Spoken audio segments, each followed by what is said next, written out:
Blood pooled dark against cracked asphalt, staining white canvas sneakers a horrifying crimson. The boy lay gasping, 14 years old, ribs shattered from the inside lungs, struggling to pull air past the damage a 6-inch blade had carved into his gut. Sirens wailed somewhere in the distance, growing closer but not fast enough. Not nearly fast enough. Then another sound cut through the night, a deep guttural roar that made windows rattle in their frames, a sound that grew and grew until it drowned out everything else. Headlights appeared through the midnight fog like vengeful eyes, hundreds of them burning through the mist that clung to the streets of Bakersfield. 200 Harley-Davidsons rolled down the arterial roads leading to Memorial Hospital, their chrome exhausts catching the sickly yellow glow of streetlights. They had not come for peace. They had come for a dying boy who had shown more raw courage in 30 seconds than most men manage in a lifetime. The Hells Angels were riding to war, and the entire San Joaquin Valley was about to learn what happened when you touched something they considered sacred. But that reckoning was still hours away. The story began 68 hours earlier in a world that had no idea it was about to be torn apart. Oildale, California sat just north of Bakersfield, like a forgotten stepchild. A sun-scorched grid of pump jacks, chain-link fences, and streets that had given up trying to look respectable decades ago. It was the kind of place where ambition went to die quietly, where men worked oil rigs and auto body shops and didn't ask too many questions about their neighbors. The heat in October was still brutal, the kind that made asphalt soft underfoot and turned car interiors into ovens. Eli Dalton was not built for Oildale's particular brand of harshness. At 14, he was all sharp angles and nervous energy, standing 5'6" and weighing maybe 112 pounds if he stuffed his pockets with rocks. His hair was dark brown and perpetually messy, falling into eyes that seemed too old for his face. There was a wariness in those eyes, a careful calculation that came from learning early that the world didn't hand out favors. He spent his afternoons at Henderson's Hardware on Chester Avenue, a cramped shop that smelled of sawdust and machine oil, in the particular metallic tang of brass fittings that had been sitting in bins since the Reagan administration. Old man Henderson paid him $9 an hour under the table to sweep floors, stock shelves, and occasionally help customers find the right size bolt or washer. It wasn't much, but it was steady, and Eli had learned that steady mattered more than big. The work suited him. There was a quiet dignity in organizing the chaos of nuts and bolts, in making sense of the jumbled mess of tools and parts that accumulated in a hardware store. He liked the customers who knew exactly what they needed and the puzzle of helping the ones who didn't. Most of all, he liked being useful, being needed. His mother, Nora Dalton, worked 2 shifts at Millie's Diner on the east side, pouring coffee and slinging plates from 6 in the morning until 2 in the afternoon, then again from 6 at night until midnight, 3 days a week. She was 39 but looked older, the kind of worn-down tired that came from carrying too much weight for too long. Her hands were always red and raw from dishwater and cleaning chemicals, her uniform always smelling of fryer grease and yesterday's coffee. They lived in a rental house on Beardsley Street, a 2-bedroom box with peeling paint and a front yard that was more dirt than grass. The rent was $800 a month, which might as well have been $8,000 for all the struggle it took to scrape it together every 30 days. But it was theirs, or close enough, and Nora kept it clean even when she was dead on her feet. Eli's father had died 6 years ago, not in any kind of noble way, not in a blaze of glory or a dramatic sacrifice. Calvin Dalton had been crushed in a factory collapse at the industrial park on the south side of Bakersfield, buried under 2 tons of steel shelving that gave way during a forklift accident. They'd pulled his body out 14 hours later.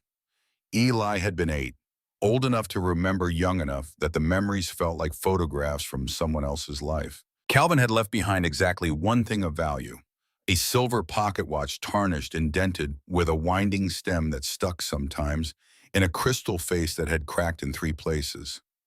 On the back, engraved in careful script, were 6 words that Eli had memorized without trying: do what's right, not what's easy. Every night before bed, Eli held that watch in his palm and turned it over, reading those words by the yellow light of his bedside lamp. He didn't wind it. The mechanism had broken years ago. But he carried it anyway, a talisman against a world that seemed designed to grind people like him into dust. At Oildale Junior High, Eli was functionally invisible. He sat in the back of classrooms, ate lunch alone, under the covered walkway near the gym, and moved through the hallways like smoke. It wasn't that he was bullied exactly. Bullies need to notice you first, and Eli had cultivated the art of being overlooked. Gray t-shirts, jeans from the thrift store on Union Avenue, canvas sneakers that he'd repaired twice with duct tape. Nothing that drew the eye. Then Fallon Kane transferred in on a Tuesday in mid-October, and everything changed. She walked into third period history like she was daring anyone to comment. 13 years old with sharp blue eyes that seemed to cut right through the usual teenage nonsense and see something truer underneath. She wore a faded denim jacket over a black t-shirt, scuffed combat boots that looked like they'd seen actual combat, and an expression that warned the world to keep its distance. Her dark blonde hair was pulled back in a ponytail that had given up trying to be neat somewhere around second period. The teacher, Mrs. Kowalski, introduced her with the kind of bright, false cheer that adults used when they were deeply uncomfortable. "Class, this is Fallon Kane. She's joining us from San Bernardino. Let's make her feel welcome." Nobody made her feel welcome. Nobody made her feel anything at all. The kids in Oildale Junior High had heard the name. Kane had seen the massive man who dropped her off that first morning on a Road King motorcycle that sounded like rolling thunder. They knew what the patches on his leather cut meant. The Death's Head skull with wings. The top and bottom rockers that read Hell's Angels in San Bernardino in letters that looked like they'd been painted in blood and defiance. Grady Ironclad Kane was not the kind of father who showed up for parent-teacher conferences. He was the kind who made grown men cross the street to avoid eye contact. 6'4", built like a brick wall that had been carved into the rough shape of a human being.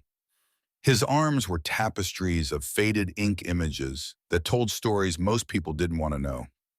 He'd worn that leather cut for 28 years, earned every patch the hard way, and the club was more than family to him. It was blood and bone and the only law that mattered. So the kids at school gave Fallon a wide berth.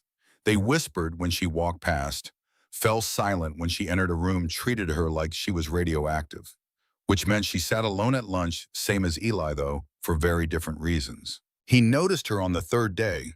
Noticed the way she nervously chewed her thumbnail when Mrs. Kowalski called on her in class. Noticed the intricate motorcycle sketches in the margins of her history notebook, detailed drawings of Harleys and Triumphs, and old Indian chiefs that showed real skill. Noticed the way she looked out the window during fifth period with an expression that was equal parts longing and resignation, like she was trapped in a box and couldn't remember how she'd gotten there. The connection happened over a broken bicycle chain. It was a Friday afternoon, the kind of October day where the heat had finally broken just enough to make being outside tolerable. Eli was walking out of Henderson's Hardware at 4:30, his work apron still tied around his waist, a grease rag hanging from his back pocket. He was thinking about nothing in particular, running through the mental math of his paycheck and how much he could slip into his mother's tip jar without her noticing. Then he saw her, Fallon Kane, walking a beat-up Schwinn cruiser down Chester Avenue, the chain hanging loose and dragging on the pavement with a metallic scraping sound that made Eli wince. She was scowling at the bike like it had personally betrayed her, muttering something under her breath that probably wasn't fit for polite company. Eli didn't think about it.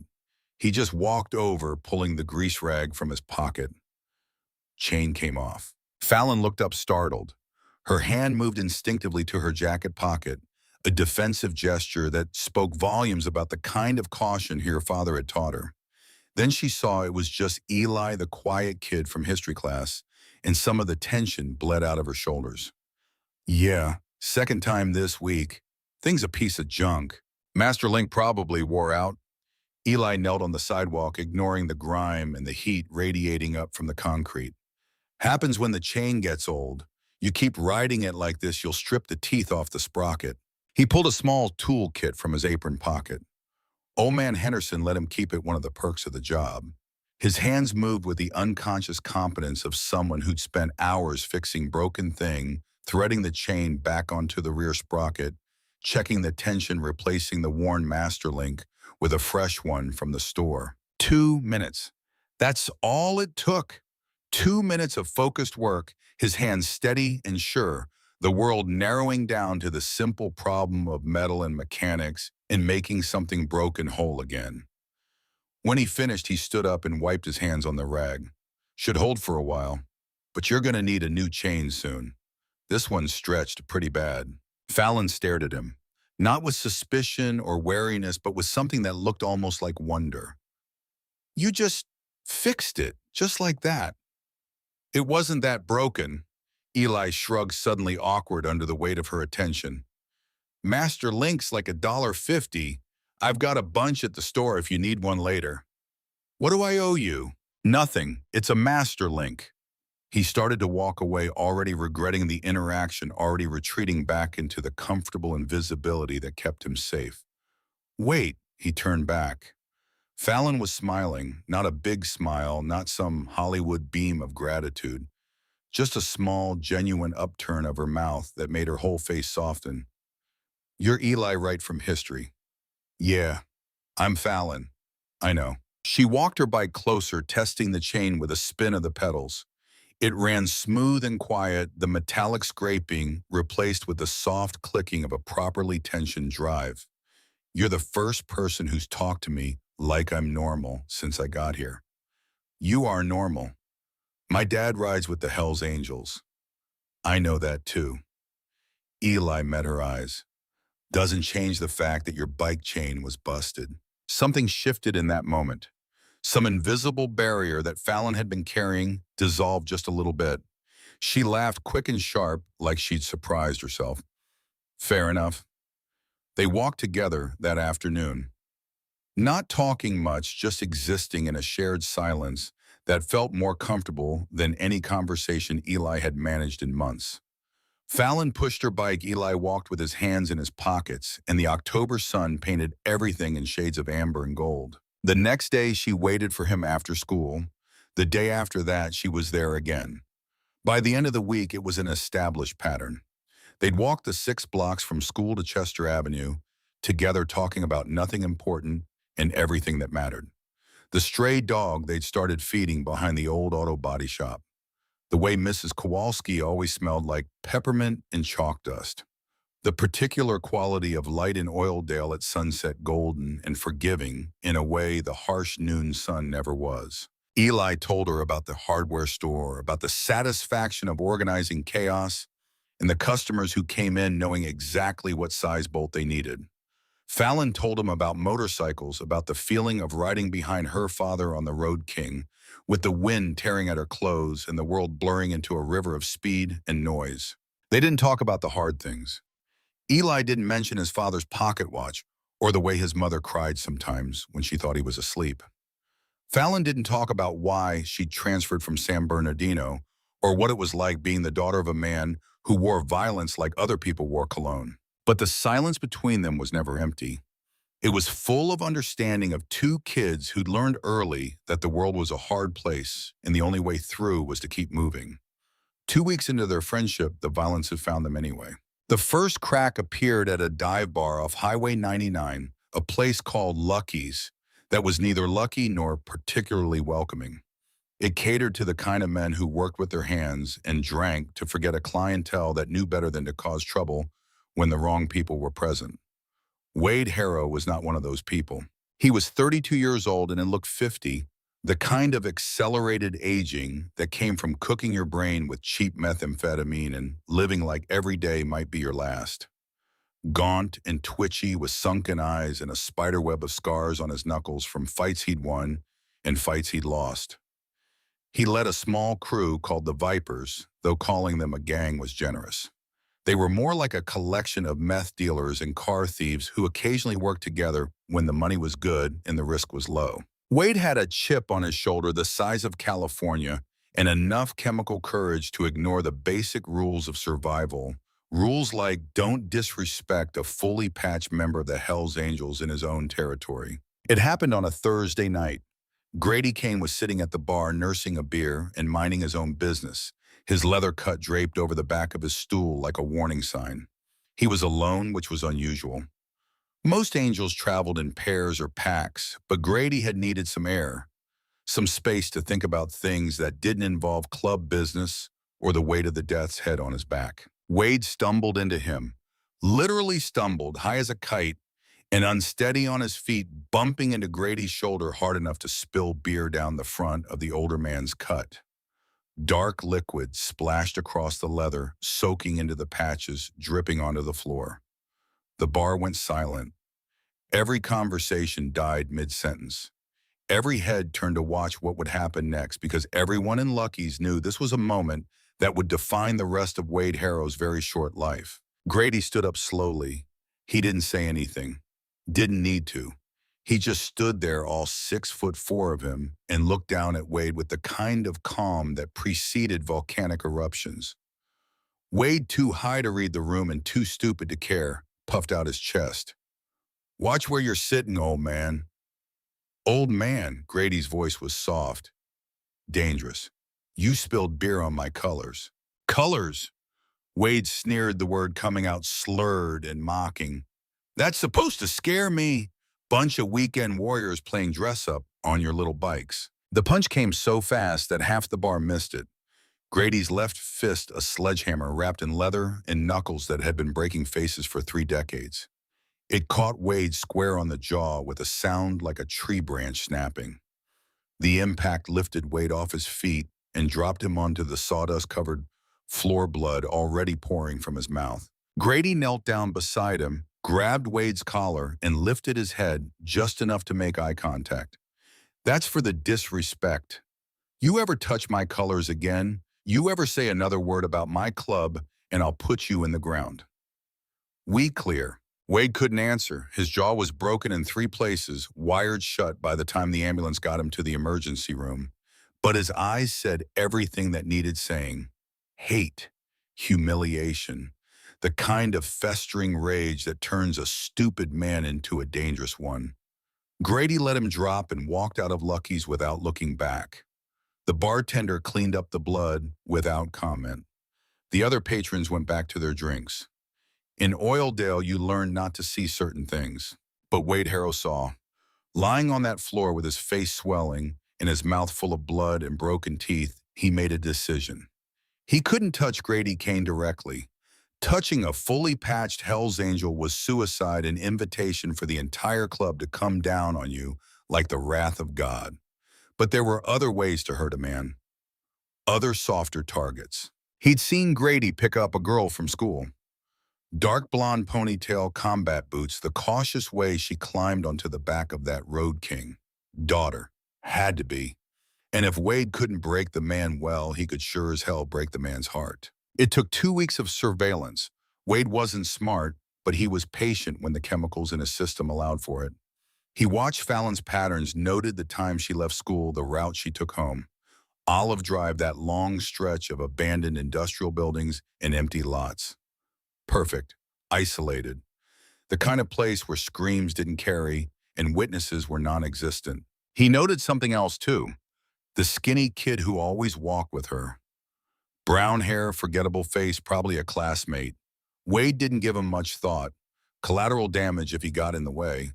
A witness who'd need to be dealt with, but mostly just background noise. Wade gathered his crew. Gary, a skeletal man with a neck tattoo and a 1,000-yard stare. Travis, heavy and mean and not particularly bright.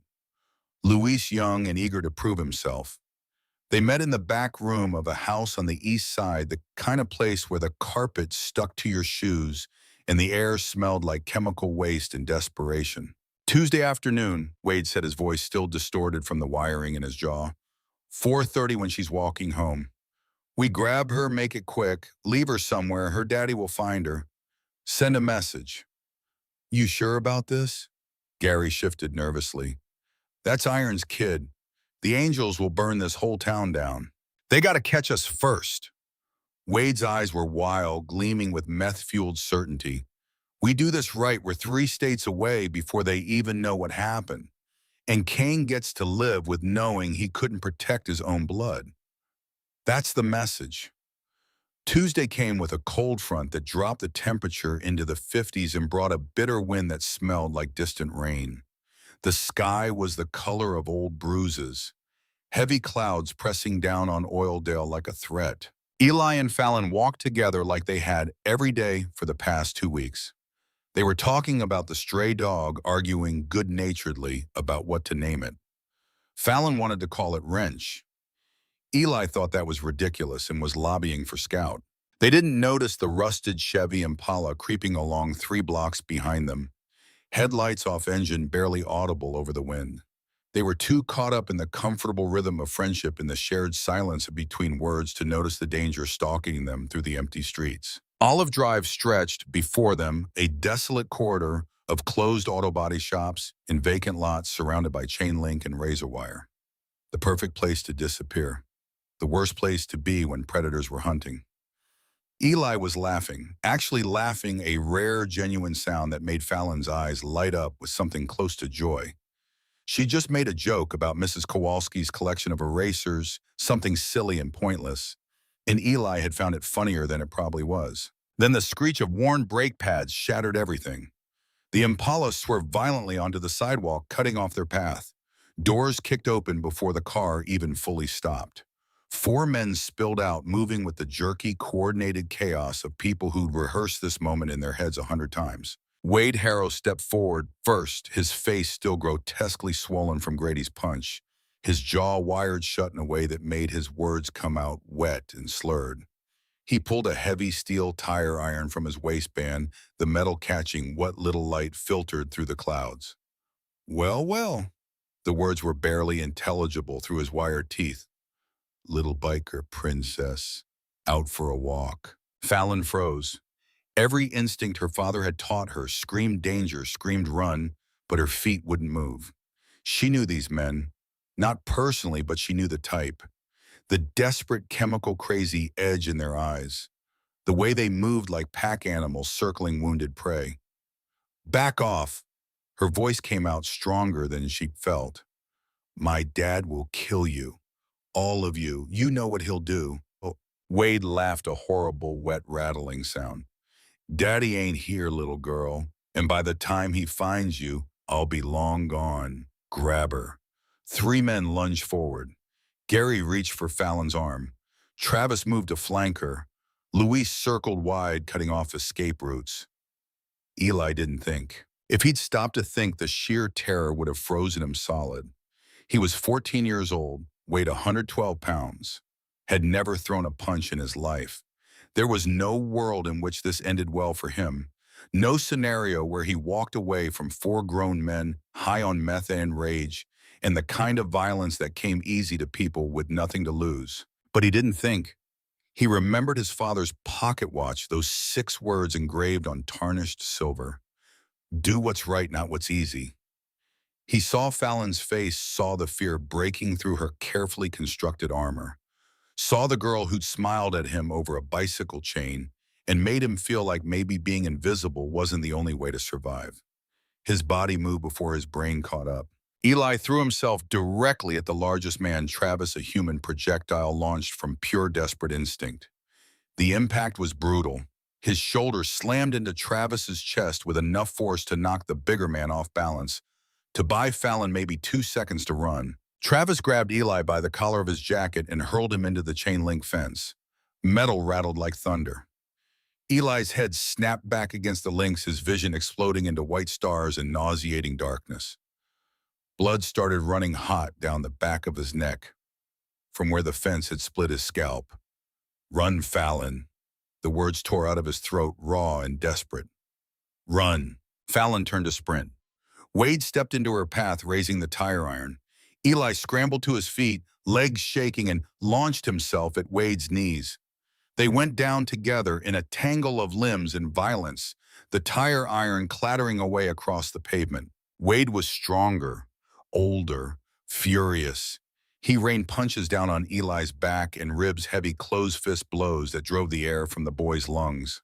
Something cracked, a rib snapping like dry wood. Pain exploded through Eli's chest, sharp and breathtaking and unlike anything he'd ever experienced.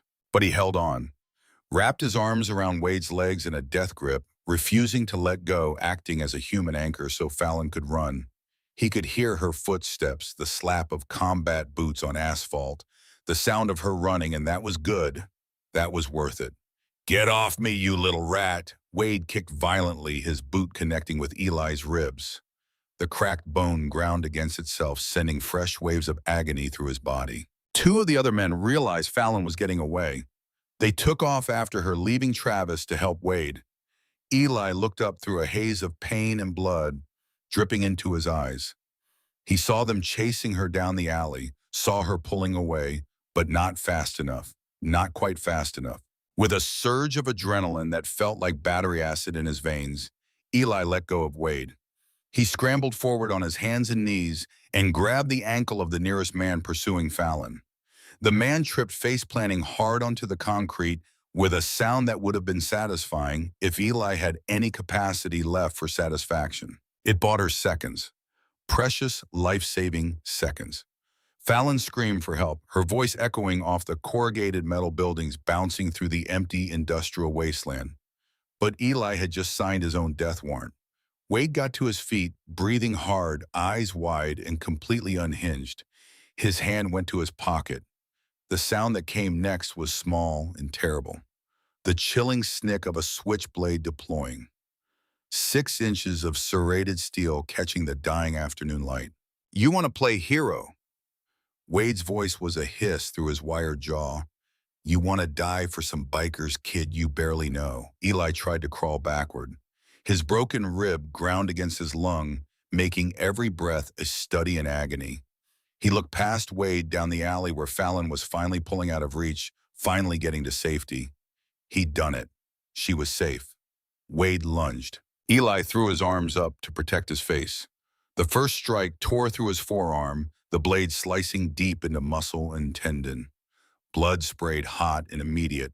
Eli cried out, dropping his guard. The second strike was an upward thrust, brutal and precise, driving the serrated blade into Eli's lower abdomen. The world stopped. Eli's eyes went wide. His breath left his body in a sudden, silent rush. He looked down, shocked, watching a dark stain spread across the front of his gray t-shirt with impossible speed. Wade's hand was still on the knife buried to the hilt in Eli's gut. Their eyes met. Wade's were wild and empty. Eli's were confused, already glazing over with shock. Wade yanked the blade out. Eli felt it leave his body, felt the warm rush of blood following the steel. He tried to stay standing. Failed. His legs gave out and he collapsed onto his back on the cold asphalt. Hey, I see you. I'm calling the cops. A voice shouted from a second-story window above them. Panic cut through Wade's chemical haze. Sirens. He could already hear them wailing in the distance, growing closer. We gotta go. Move, now. The 4 men piled into the Impala. Tires squealed. The car tore away in a cloud of exhaust and burning rubber, leaving Eli alone in the gathering darkness. The cold from the asphalt seeped into his bones.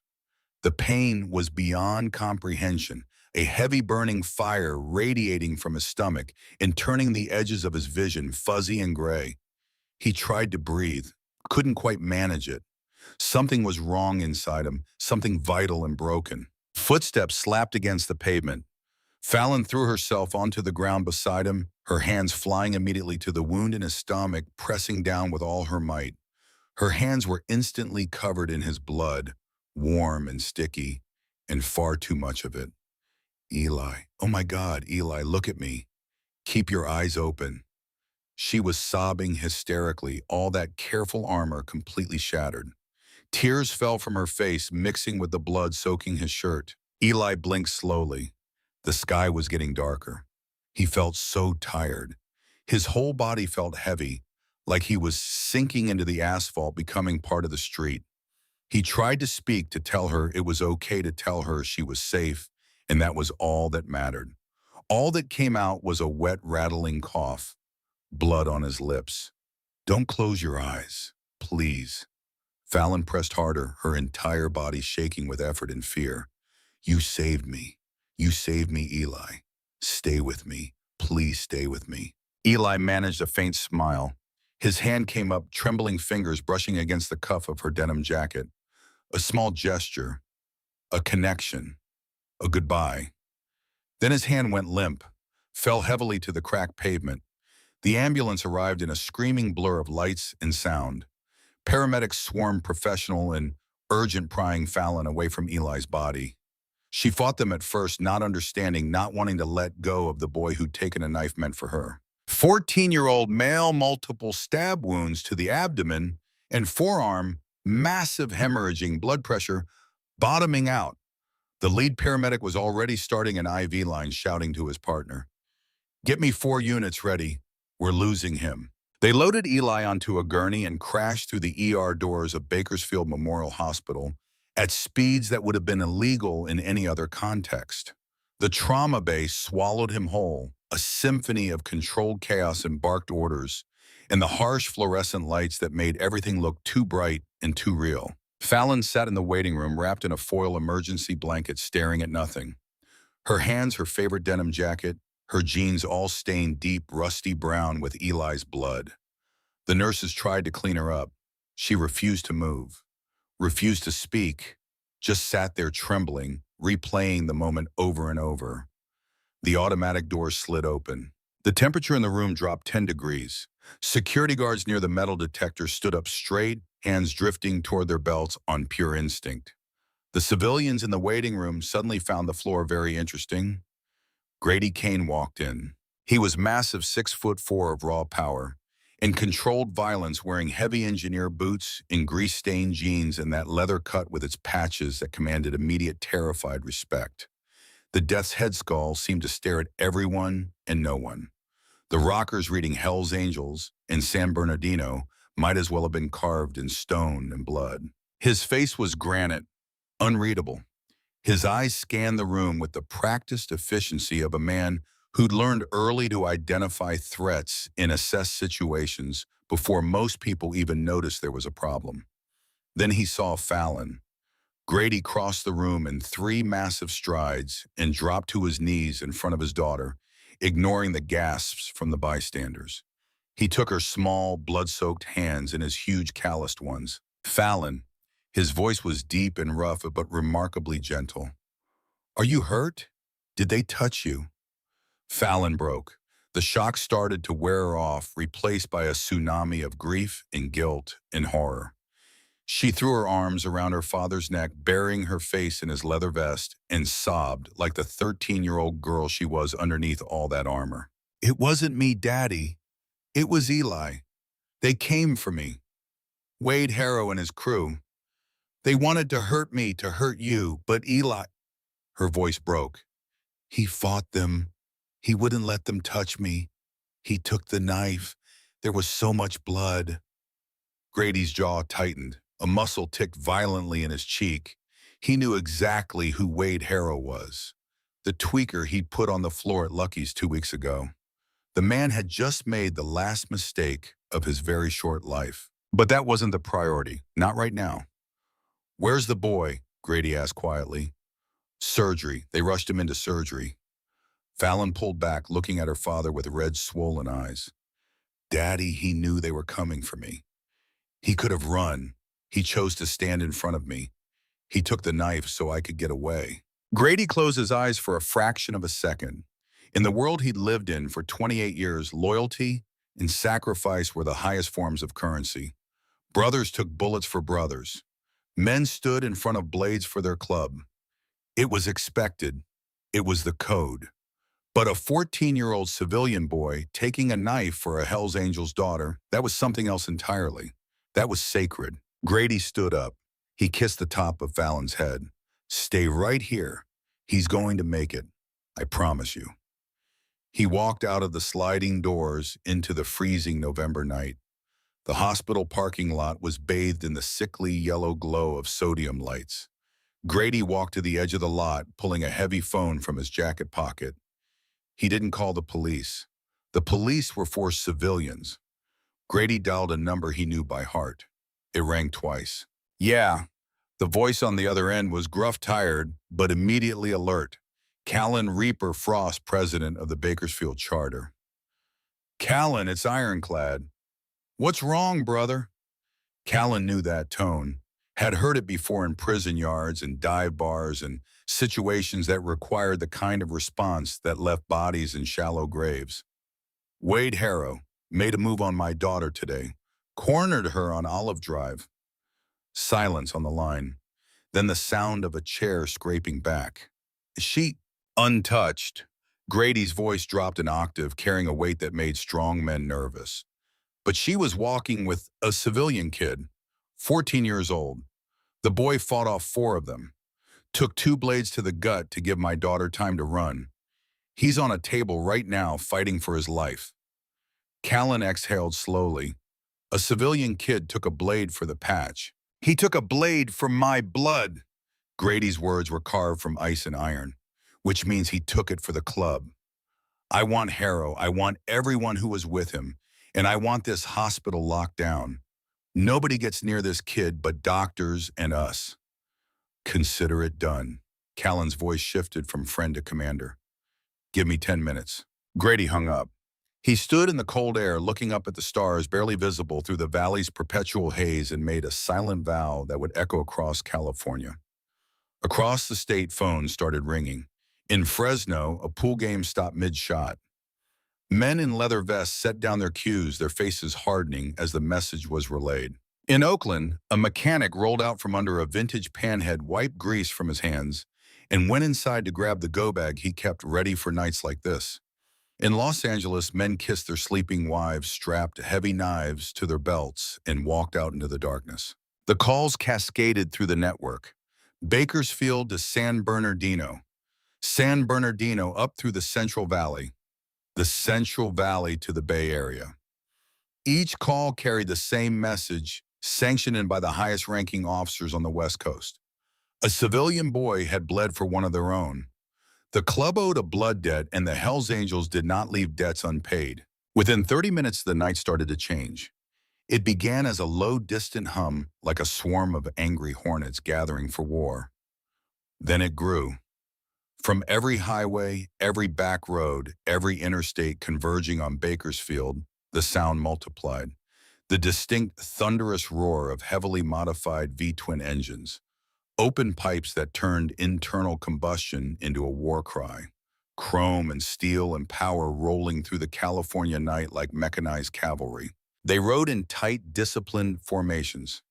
10 bikes, 50 bikes, 100 bikes. By 2 in the morning, Highway 99 was burning under the tires of the convoy. They cut through fog like the wrath of Old Testament angels, leather and denim, and patches that told stories most people were better off not knowing. There were men who'd ridden with legends, men who'd survived prison riots and gang wars, and decades of living by a code that valued loyalty above life itself. There were young prospects eager to prove their worth, and old road warriors who'd seen it all and were still ready to ride to war for a brother in need. They wore their colors proudly. The Death's Head skulls caught the glare of highway lights. The bottom rockers, San Bernardino, Fresno, Oakland, Vallejo, Los Angeles, formed a map of mobilized brotherhood that stretched across the entire state. Back at the hospital, Grady sat beside his sleeping daughter, watching the doors to the surgical ward. Outside, the ground began to tremble. The windows in the lobby vibrated softly in their frames. Nurses at the front desk looked at each other in confusion.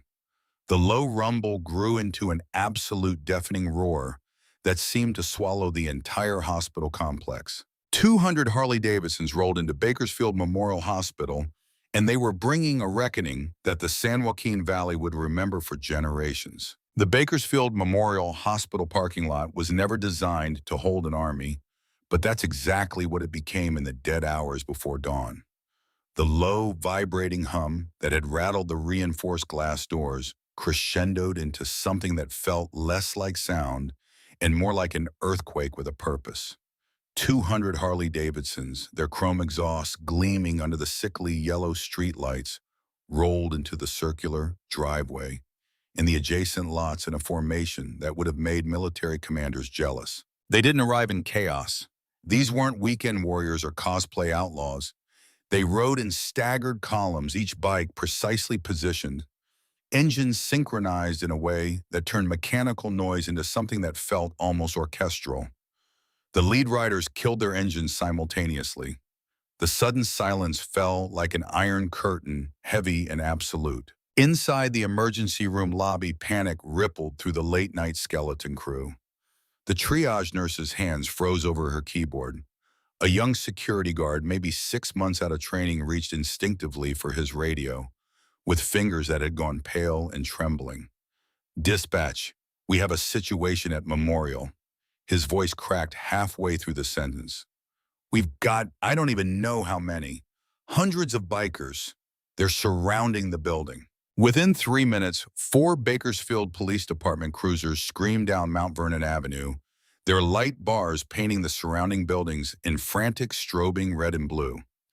The lead officer, a 20-year veteran named Jim Calloway, threw his cruiser into park and stepped out with his hand resting on his service weapon. Then he stopped dead. The bikers had not drawn weapons. They weren't shouting or threatening or doing anything that could be classified as an immediate threat. They simply stood in formation, an impenetrable wall of leather and denim and heavy boots forming a massive perimeter around the hospital's main entrance, the ambulance bay, and the entire trauma wing. It was the discipline that made Jim's blood run cold. This wasn't a mob. This was an organized force with a clear objective and the coordination to execute it. The patches on their backs told a story that made his hand drift away from his weapon because pulling it would be worse than useless. San Bernardino, Fresno, Oakland, Vallejo, Los Angeles, Stockton.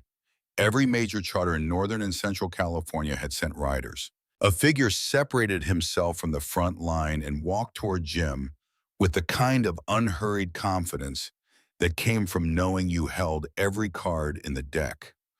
Callan Reaper Frost was a man who looked like he'd been carved from a redwood and then aged in violence and diesel smoke. His graying beard reached his collarbone. Dark sunglasses hid his eyes despite the midnight hour, which somehow made him more intimidating rather than less. "Evening, officer." Callan's voice was a rumble that carried over the crackle of police radios and the distant hum of idling engines. Callan. Jim knew him. Every cop in Kern County knew him. "What the hell is this? You can't occupy a county hospital. I've got riot units on standby and a SWAT team that can be here in 15 minutes. "Nobody's occupying anything, Jim." Callan held his hands out, palms open, a gesture that managed to be both peaceful and vaguely threatening. "We're not blocking the ambulance. We're not harassing the medical staff. If a civilian needs to get in, our boys will part like the Red Sea and hold the door for them." "Then why are you here?" Callan's face hardened, the polite veneer stripping away to reveal something older and more primal underneath. "Because there's a 14-year-old boy bleeding out on an operating table in there. He took a knife meant for the daughter of one of our fully patched brothers. That makes him family. And until we know that boy breathes on his own, this hospital is under our protection. Nobody gets in who shouldn't be here." Jim looked at the wall of 200 men. He did the math. Riot units would turn this into a bloodbath. SWAT would turn it into a war zone. And for what? These men weren't threatening anyone. They were just standing there, waiting, watching. "Keep them outside, Callan." Jim finally stepped back, making a decision that would probably cost him some sleep, but save a lot of lives. "One toe out of line and I call in the state troopers." "Appreciate the courtesy, officer." Callan nodded, once sharp and military. Then he turned and walked back to his position, and the wall of leather closed ranks behind him. Inside the hospital, the surgical waiting room had transformed into something that felt less like a medical facility and more like a vigil. Grady Kane sat like a statue carved from granite, his massive frame occupying a plastic chair that groaned under his weight. Fallon was curled against his side, finally to sleep after hours of trembling and tears wrapped in his leather cut like it was a blanket that could shield her from the world. The blood on her jeans had dried to a rust-colored crust. The nurses had tried 3 times to get her to change into hospital scrubs. She'd refused each time with a violence that made it clear the subject was closed. That blood belonged to the boy who'd saved her life. She wasn't washing it away like it meant nothing. Grady stroked his daughter's hair with a gentleness that would have shocked anyone who'd only seen him in the context of bar fights and prison yards. His eyes never left the double doors that led to the operating theaters. Somewhere beyond those doors, a boy he'd never met was fighting a battle that Grady couldn't help him win. The doors finally pushed open just after 3 in the morning. Dr. Marcus Brennan walked out looking like he'd aged a decade in the last 4 hours. His surgical scrubs were spattered with blood that had soaked through in places. Dark circles hung under his eyes like bruises. He pulled off his surgical cap with hands that trembled slightly from exhaustion and adrenaline crash. The waiting room, which had been quietly filling with angels who'd come in from the parking lot in shifts, went absolutely silent. Grady stood up carefully, laying Fallon down on the plastic chairs without waking her. He crossed the room to meet the doctor halfway. "I'm Grady Kane. How is he?" Dr. Brennan looked at the towering biker with apprehension and bone-deep weariness.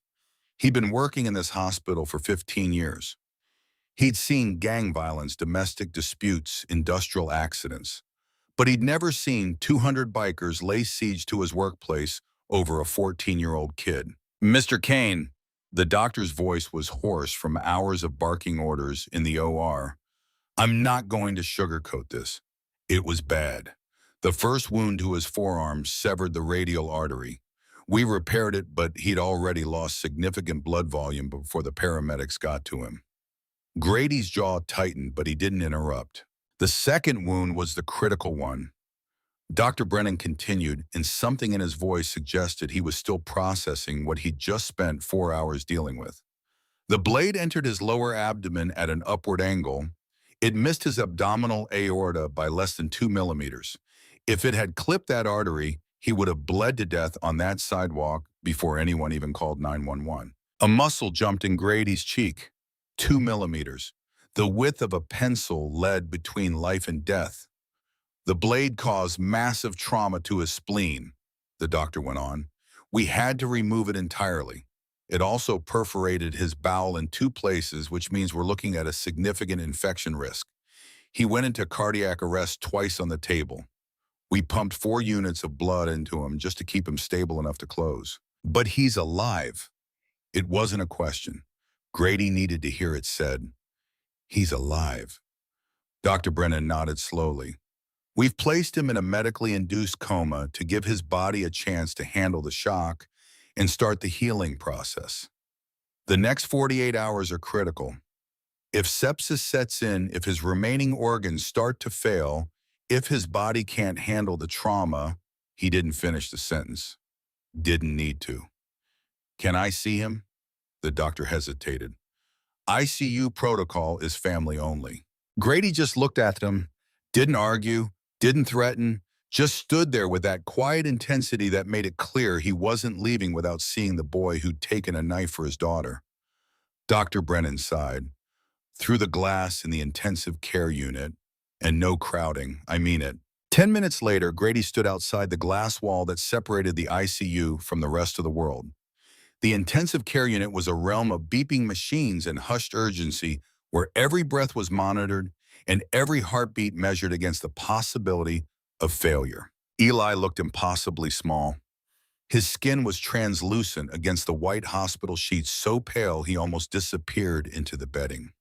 Tubes ran down his throat connected to a ventilator that breathed for him with mechanical precision. IV lines snaked into both arms. Monitors tracked his vitals in green and blue waves that looked fragile and uncertain. Grady had seen a lot of damaged people in his life. Men who'd been shot, stabbed, beaten within inches of their existence. He'd visited brothers in hospitals, in prison infirmaries, and once in a veterinary clinic when that was the only place that would treat a bullet wound without calling the cops. But there was something about seeing a 14-year-old boy hooked up to machines that made his chest feel tight in a way that violence never had. This kid hadn't asked for any of this, hadn't been born into the life or signed up for the code. He'd just been walking a girl home and made a split-second decision that most grown men wouldn't have the courage to make. Callan walked up quietly beside him, resting a heavy hand on Grady's shoulder. They stood in silence for a long time, watching the steady rise and fall of Eli's chest as the machine forced air into his damaged lungs. "He's got a lion's heart, this kid," Callan murmured. "He's a civilian, Callan." Grady's voice was thick with something that might have been grief or rage or both twisted together. "He shouldn't have had to be a lion." He turned away from the glass, and the sorrow transmuted instantly into something cold and calculated. "Have we found Wade Harrow?" Callan's eyes narrowed behind his sunglasses. "Axel's got eyes on every highway out of the valley. We've got people watching the meth houses chop shops every dive bar from here to Fresno. Harrow's a rat brother, and right now he's trapped in a very small cage." Grady cracked his knuckles. The sound was sharp as a gunshot in the quiet hallway. "Find him. I don't care what it takes." Inside the ICU, Eli Dalton drifted in darkness that felt thick as crude oil and twice as suffocating. He wasn't awake, wasn't quite unconscious either. He existed in that terrible in-between space where the brain tries to process trauma it has no framework to understand. The dreams came in fragments, disjointed, terrifying. The screech of brakes, the Impala cutting off his path, Wade's face grotesque and swollen, pulling that tire iron from his waistband. The moment of decision, his body throwing itself forward before his mind could catalog all the reasons that was suicide.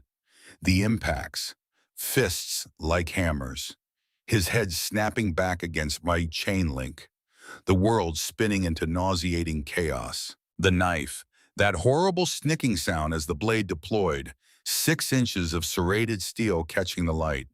Wade's eyes wild and empty and completely disconnected from anything resembling human empathy. Then the blade entering his body. Eli relived it over and over in the morphine-soaked darkness of his induced coma. The shock of penetration, the strange cold-hot sensation of steel-parting flesh, the way his breath had left him in a rush, like someone had opened a valve in his chest. He kept trying to change it. In the dream logic of sedated trauma, he kept thinking if he could just move a little faster, dodge a little better, be a little stronger, he could stop the blade from ever touching him. But it always ended the same way. The knife, the blood, the terrible realization that he was dying on a sidewalk in Oildale, and there was nothing he could do to stop it. Voices filtered through sometimes. His mother, though he couldn't make out the words. Just the tone, desperate, broken. The sound of Nora Dalton trying not to fall apart in front of her dying son. Fallon's voice came through clearer. She was reading something, a book. The words didn't matter, but the sound of her voice was an anchor in the darkness, something familiar and safe that told him he wasn't alone. Then there was another voice, deep, unfamiliar. A man speaking quietly, words Eli couldn't quite catch, but the timbre resonated through the fog. Strong, steady, the kind of voice that sounded like it had seen terrible things and survived them all. Time lost meaning. Hours could have been days. Days could have been minutes. Eli floated in chemical twilight, his body doing the hard work of knitting itself back together, while his mind tried to make sense of a world that had suddenly revealed itself to be far more dangerous than he'd ever imagined. Nora Dalton arrived at Bakersfield Memorial at 3:14 in the morning, still wearing her waitress uniform from Millie's Diner. The smell of fryer grease and coffee clung to her like a shroud. Her hands were raw and red from scrubbing dishes, and her feet ached from a double shift that had stretched into something closer to 18 hours. None of that mattered. Nothing mattered except the phone call from the hospital telling her that her son had been stabbed and was in emergency surgery, and she needed to get there right now. She'd sprinted the 6 blocks from the diner because she didn't own a car and couldn't afford the cab fare. By the time she hit the hospital entrance, she was gasping for breath, and her vision was swimming with tears and exhaustion and the kind of terror that only parents know. The automatic doors opened, and she ran straight into a wall of leather and denim. 3 massive men in Hell's Angels cuts blocked the entrance, their faces impassive behind beards and sunglasses at 3 in the morning. Nora didn't even slow down. She tried to push past them, operating on pure maternal instinct and panic. My son's in there," I have to. The wall parted immediately. One of the men older with a scar running through his left eyebrow actually took off his sunglasses and looked at her with something approaching gentleness. You're Eli's mother. Yes. Where is he? Is he?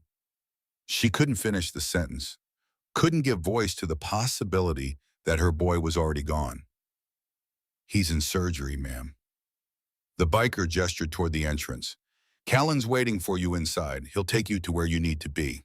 Nora didn't question it, didn't ask why the Hells Angels were here or why they knew her son's name. She just ran. Callan met her in the lobby.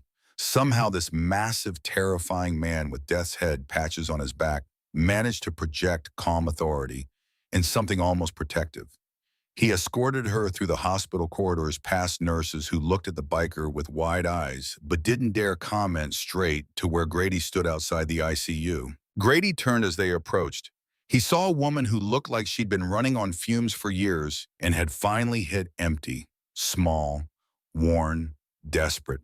He recognized the look, had seen it on his own mother's face more times than he cared to remember. Mrs. Dalton. He stepped forward, and despite his size and the patches on his cut, he moved with careful deliberation, making himself less threatening. I'm Grady Kane. Nora stared at him, processing, connecting dots. You're Fallon's father. Yes, ma'am. Where is my son? What happened? They said he was stabbed, but nobody would tell me. The words tumbled out in a rush, her voice climbing toward hysteria. Grady held up one hand and somehow the gesture was calming rather than silencing. Your boy is out of surgery. He's stable. He's in a medically induced coma to help his body handle the trauma. Can I see him? Through the glass. They're not letting anyone into the ICU yet. Grady led her to the observation window. Nora pressed her palms against the glass, staring at the small figure in the bed surrounded by machines. A sound came out of her that was less than a scream and more than a see, something primal and broken. My baby. Oh God, my baby. Mrs. Dalton. Grady's voice was quiet but firm. I need to tell you what happened, what your son did. Through tears, Nora listened as Grady explained. The attack, Wade Harrow and his crew cornering Fallon on Olive Drive.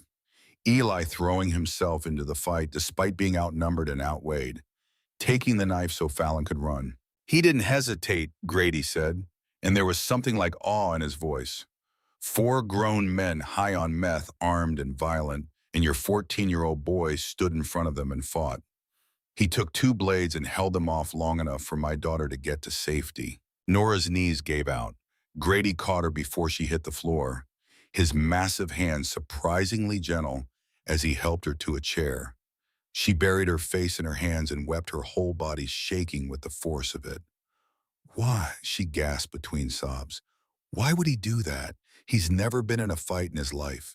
He's not violent. He's not brave, Grady finished quietly. Mrs. Dalton, your son has more courage in his bones than most men I've ridden with for decades. He saw someone who needed help, and he helped. That's not common. That's rare.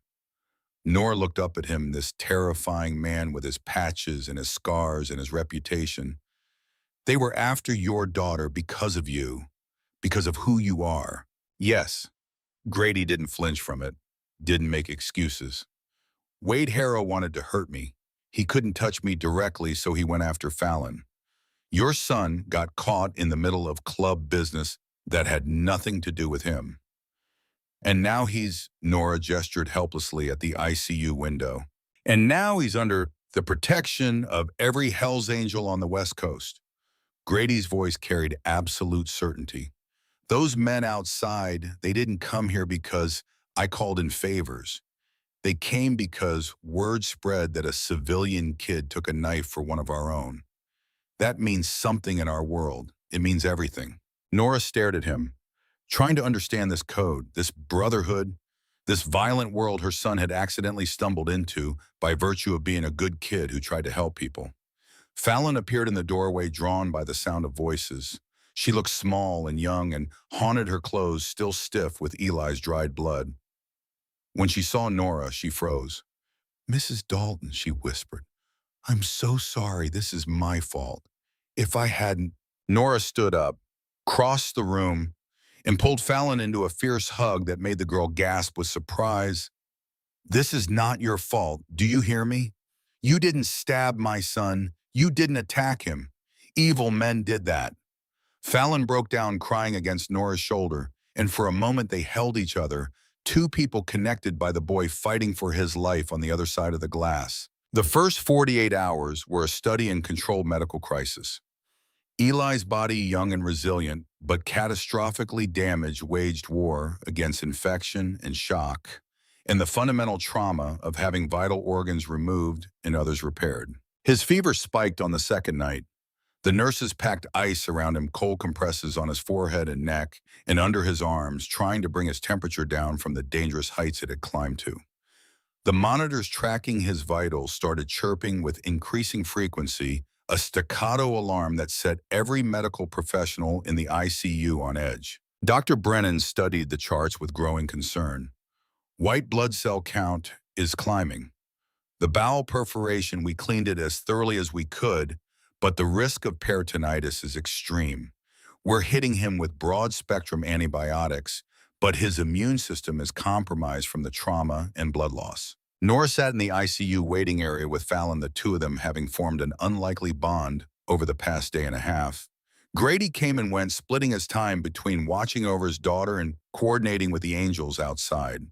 The hospital had become accustomed to the presence of bikers in the parking lot, the steady rotation of men who stood watch in shifts with military precision. At 4 in the morning on the second day, the rhythmic beeping of the heart monitor shifted into something rapid and erratic. Then it became a high-pitched alarm that brought nurses running. Eli's back arched slightly off the mattress. His chest heaved against the ventilator tube. The numbers on the screen flashed violent red. His blood pressure was plummeting. "Code blue, ICU room 4. A nurse slammed the emergency button on the wall, her voice cutting through the nighttime quiet like a blade. Chaos erupted in controlled medical fury. Dr. Brennan and a respiratory therapist burst through the door. A crash cart materialized from somewhere, wheels squealing on the polished floor. "He's crashing!" Dr. Brennan barked, grabbing a syringe. "Septic shock. Blood pressure's bottoming out. Push epinephrine. Get the defibrillator ready." In the waiting area, Nora heard the commotion, heard her son's room number. She was on her feet and running before conscious thought kicked in, but Grady was faster. He wrapped his arms around her, not restraining, but holding, keeping her from bursting into a room where she couldn't help and would only be in the way. "No, let me go. That's my son," Nora screamed, fighting against Grady's hold with a mother's desperate strength. Fallon pressed against her father's back, trembling violently, unable to watch and unable to look away. Through the glass, they could see the medical team swarming Eli's bed, hands moving in practice coordination. Syringes, IV lines, the defibrillator paddles being charged with a rising whine that sounded like a scream building an electronic throat. "Clear," Dr. Brennan shouted. Eli's small body jolted violently as 200 joules of electricity ripped through his chest. The monitor remained unchanged, a flat line, a tone that seemed to go on forever. Grady closed his eyes, his jaw clenched so hard his teeth ached. Behind him in the hallway, a dozen angels had stood up from their vigil positions. The air grew thick with tension and helpless rage. "Again! Charge to 200? Dr. Brennan's voice had taken on a desperate edge. "Clear." Another jolt, another spasm. Nora sobbed into Grady's chest, the sound muffled and broken. Fallon was crying, two silent tears streaming down her face as she watched the boy who'd saved her fight a battle none of them could help him win. 3 seconds of silence, the kind of silence that feels like the end of the world. Then a single staggered beep from the monitor, faint, uncertain. Then another, the jagged green line slowly returning, finding a weak but steady rhythm. "We have a pulse." The lead nurse exhaled, her knees practically buckling with relief. "Pressure is stabilizing. He's fighting back." Dr. Brennan slumped against the wall, pulling down his mask. Sweat dripped from his forehead. He looked at Nora through the glass and nodded slowly. He's back. The fever's breaking. Your son's still fighting. In the darkness of his induced coma, Eli felt himself being pulled away from something warm and final. A part of him had been ready to let go, ready to stop fighting. The pain was so immense and the exhaustion so complete that surrendering felt like mercy. But he heard voices, his mother crying his name, Fallon reading to him, her voice thick with tears, and that other voice, the deep, unfamiliar one, saying words he couldn't quite make out, but that carried weight and certainty. Somewhere in the chemical twilight, Eli made a choice. Not a conscious decision, so much as a fundamental refusal to quit. His father's watch, even though it was in a plastic bag with his bloody clothes somewhere in the hospital's storage, seemed to whisper those engraved words, "Do what's right, not what's easy." Giving up was easy. Fighting was right. His heart beat, and beat again, and kept beating out of pure stubborn will. The crisis passed, slowly. The fever came down degree by careful degree. The antibiotics started winning the war against infection. Eli's vital signs stabilized into something the doctors cautiously described as encouraging. 70 miles away in a rusted-out single-wide trailer in the industrial wasteland, locals called the Boneyard Wade Harrow, was learning what real fear tasted like. The trailer sat in a graveyard of abandoned RVs and forgotten lives, a stretch of barren dirt where broken-down vehicles went to decay and people went to disappear. The only light came from a neon liquor store sign 3 blocks over, bleeding, sickly red through the cracked blinds and irregular pulses. Wade paced the stained linoleum floor like a caged animal, his movements jerky and paranoid. The meth was wearing off, leaving behind the kind of gnawing anxiety that made skin crawl and minds fracture. His 3 crew members, Gary, Travis, and Luis, were in various states of panic. Gary stood at the window, peering through a tear in the curtains with eyes that hadn't blinked in what felt like hours. His spiderweb neck tattoo seemed to pulse with his racing heartbeat. "We gotta run, Wade. We gotta get the hell out of California. You didn't say the kid was walking with Kowalski's daughter. You didn't say we were touching club business." "Shut up," Wade snapped, his voice still distorted from the wiring in his jaw. "The kid jumped in. I didn't plan for the kid." "It doesn't matter what you planned." Travis's bulk filled the narrow hallway. He was sweating despite the cold his shirt soaked through. "My cousin drives a tow truck off the 99. He called me on a burner. Says the Angels are here. All of them. San Bernardino, Oakland, Fresno, LA. They got the hospital locked down and sentries sitting at every on-ramp out of town.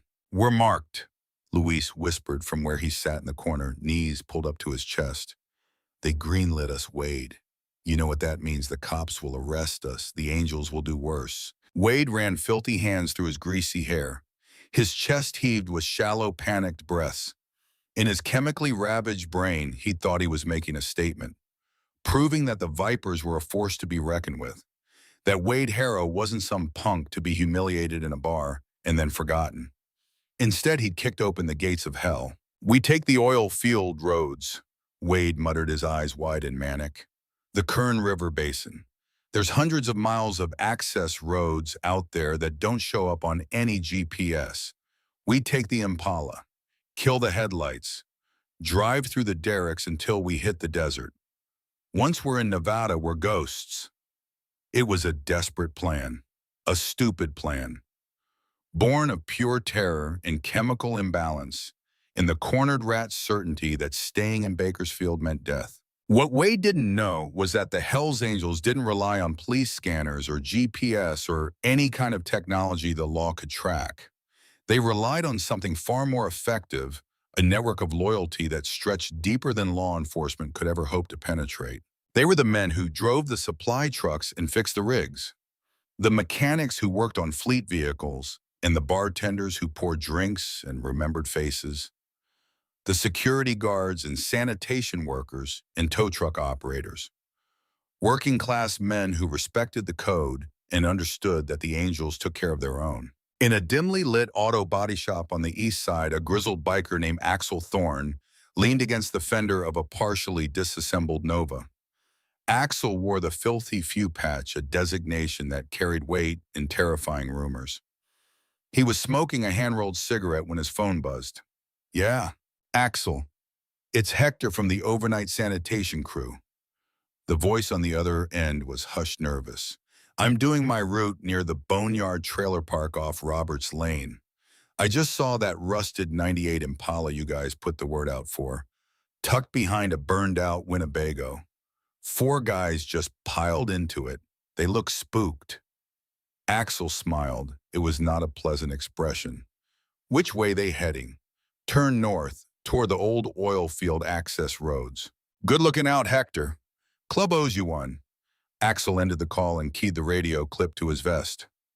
Callan, it's Axel. Got a rabbit running north into the Kern River derricks. I'm taking 10 riders. We're going to flush them out. Callan's voice crackled back through static. Copy that. Ironclad wants to be there when the music stops. Box them in. Don't let them reach the desert. Within minutes, the silent California night shattered under the roar of V-twin engines. The Kern River oil field was a dystopian landscape of nodding pump jacks stretching as far as the eye could see. Thousands of them, their mechanical heads rising and falling in endless rhythm like skeletal birds drinking from the earth. The dirt roads between them were a maze of deep ruts, blind corners, and steep ravines that could swallow a vehicle whole if the driver wasn't careful. Wade was behind the wheel of the Impala, driving by moonlight with the headlights off. The car's suspension groaned and bottomed out violently as they hit the rutted tracks at 50 miles per hour. Dust billowed inside the cabin, choking them, turning every breath into a struggle. We're gonna make it, Wade chanted to himself, knuckles white on the steering wheel. Hit the foothills. Cross into Nevada. Gone. We're gone. Then he looked in the rearview mirror. At first, it was just a single beam of light piercing through the thick cloud of dust they were kicking up. Then another light appeared beside it, and another. The low rumble of motorcycle engines began to vibrate through the floorboards of the Impala, a sound that felt less like mechanics and more like approaching thunder. The bikes weren't just behind them. As Wade slammed the brakes to take a sharp turn around a massive storage tank, 3 more headlights flared to life directly in front of him, blocking the narrow road. Oh, God. Gary whimpered from the bush seat, curling into a fetal position.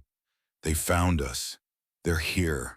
Hold on, Wade screamed, throwing the car into reverse. The tires spun furiously, spitting gravel and dirt, the car fishtailing wildly. He managed to turn the vehicle down a secondary access road, his foot slamming the accelerator to the floor. But motorcycles were infinitely more agile than a 26-year-old Impala with bad suspension and bald tires. The bikers didn't just chase the car, they hunted it. Rode parallel, flanking it from both sides, herding it exactly where they wanted it to go. The thunder of engines was deafening, echoing off the metal oil tanks and the pump jack frames. It was psychological warfare designed to break Wade's mind before they ever laid a hand on him. A biker pulled up alongside Wade's window, close enough that Wade could see the skull patch on his chest in the ambient moonlight. The rider raised a heavy steel chain in his right hand and brought it down against the Impala's side mirror. Glass exploded. Metal shrieked. Wade screamed, jerking the wheel. The car careened off the dirt path, crashed through a rusted chain-link fence, and went airborne for one terrifying second before slamming down hard in the center of an abandoned industrial scrapyard. The front axle snapped with a sickening crunch. The engine hissed and dyed white steam erupting from the crumpled hood in a geyser of failure. They were trapped. Dust slowly settled over the scrapyard, illuminated by the harsh glare of 20 motorcycle headlights, forming a perfect semicircle around the dead Impala. For a long moment, there was absolute silence. The bikers didn't rev their engines, didn't shout. They simply parked their bikes, deployed kickstands in perfect unison, and dismounted. The terrifying reality crashed down on Wade Harrow with the weight of a collapsing building. He was sitting in a broken car, surrounded by 20 of the most dangerous men in California, in a place where nobody could hear him scream. Footsteps crunched on gravel. The bikers parted, creating a pathway through their ranks. Grady Kane walked through. He'd taken off his leather cut, wearing only a black t-shirt that showed the full canvas of tattoos covering his arms. He carried no weapon. His face was entirely devoid of anger, replaced by something far more terrifying, a cold, calculating vacancy. The face of a man who'd already made his decision and was simply following through. "Get out of the car, Wade." Grady's voice boomed across the scrapyard, echoing off rusted metal husks. Inside the Impala, the air was thick with panic and the sour smell of fierce sweat. Travis, the heavy-set man in the passenger seat, was openly weeping. "I ain't dying for you, Wade. I told you not to touch the girl." Wade's hands shook as he reached under his seat. His fingers brushed cold steel. A cheap .38 caliber revolver he'd bought out of a trunk in Fresno. It only had 4 bullets. There were 20 bikers out there. He knew the math, but the cornered animal part of his brain took over anyway. "Get out of the car, Wade." Grady repeated, his boots stopping 5 feet from the driver's door. Wade kicked the door open and stumbled out, raising the trembling revolver, pointing it at Grady's chest. "Stay back," his voice cracked, spittle flying. "I'll kill you. I'll put a hole right through you, Kane." Not a single biker flinched. Not one reached for a weapon. They just stared at Wade with cold, dead eyes that had seen worse than a tweaker with a Saturday night special. Grady took a step forward. "You stabbed a 14-year-old boy, Wade." His voice was soft, conversational. Somehow that made it infinitely more terrifying. "Left a kid to bleed out in a gutter because you were too much of a coward to face me." "He got in the way," Wade shrieked, his finger tightening on the trigger. "It wasn't supposed to." "You don't get to make excuses." Grady took another step. He was close now, close enough that Wade could smell hospital antiseptic and coffee on him. Close enough to see that Grady's eyes held no fear, only certainty. "You think a bullet stops what's coming for you." The passenger door flew open. Travis scrambled out, eyes wild with self-preservation panic. He looked at Wade holding a gun on a Hell's Angel and realized that if Wade pulled that trigger, everyone in the scrapyard was going to die screaming. Travis didn't run. He lunged at his own boss, tackling Wade from behind just as Wade's fingers started to squeeze. The gun went off. The crack echoed through the yard, but the bullet sailed harmlessly into the night sky. The 2 men crashed into the dirt wrestling. "Give me the gun, you idiot!" Travis screamed, punching Wade in the side of the head. "They're gonna kill us all." Wade, weakened by drugs and terror, couldn't fight back. Travis wrenched the revolver from his hand and hurled it far into the darkness of the scrapyard. Then he scrambled to his knees, throwing his hands in the air, looking at Grady with pleading, terrified eyes. "It wasn't me, I swear. He had the knife. Please, man, please." Grady looked down at Wade, who was curled in the dirt, gasping for breath, completely broken. Silence returned, heavier than before.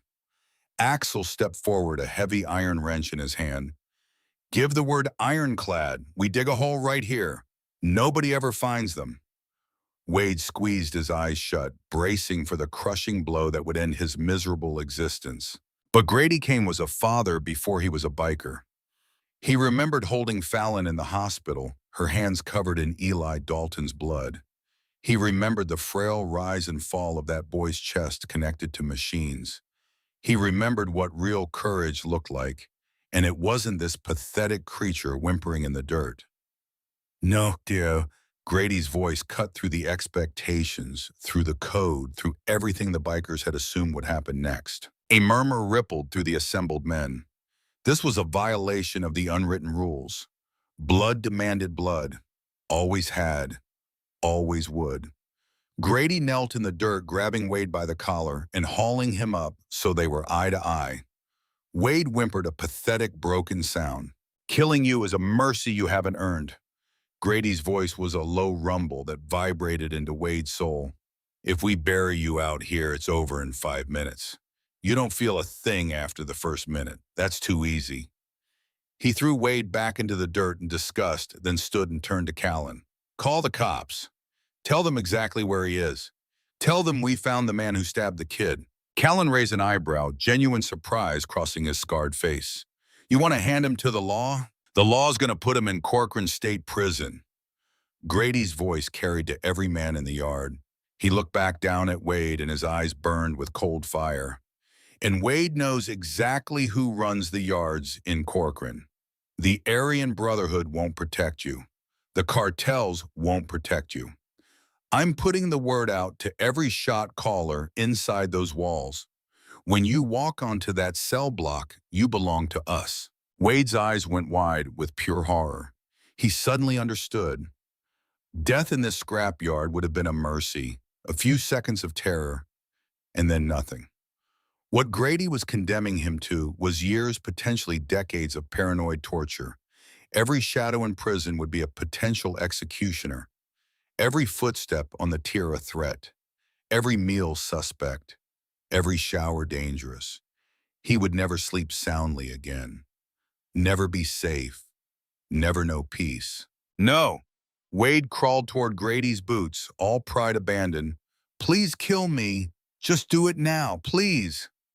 Grady ignored him, turning his back on the broken man and walking toward his road king. The message was clear. The punishment was worse than death. It was a master class in psychological destruction. 10 minutes later, the wail of police sirens cut through the night. The Hells Angels didn't scatter. They calmly mounted their bikes, fired up their engines, and rode out of the scrapyard in a disciplined column, passing the incoming police cruisers without a backward glance. They had delivered their justice. Now they had a boy to watch over. Dawn broke over Bakersfield not with gentle warmth, but with a cold, unforgiving gray light that washed the color from the world. The fog rolling off the San Joaquin Valley clung to the pavement like something alive and reluctant to release its grip. Outside Bakersfield Memorial Hospital, the army of 200 men remained absolutely immovable. They had not slept, had barely spoken. They simply stood, watch a silent testament to a vow that would not be broken until the boy behind those walls opened his eyes. Nurses arriving for the morning shift walked through the sea of leather and chrome with expressions that had moved from fear to something approaching respect. These men hadn't threatened anyone, hadn't caused trouble.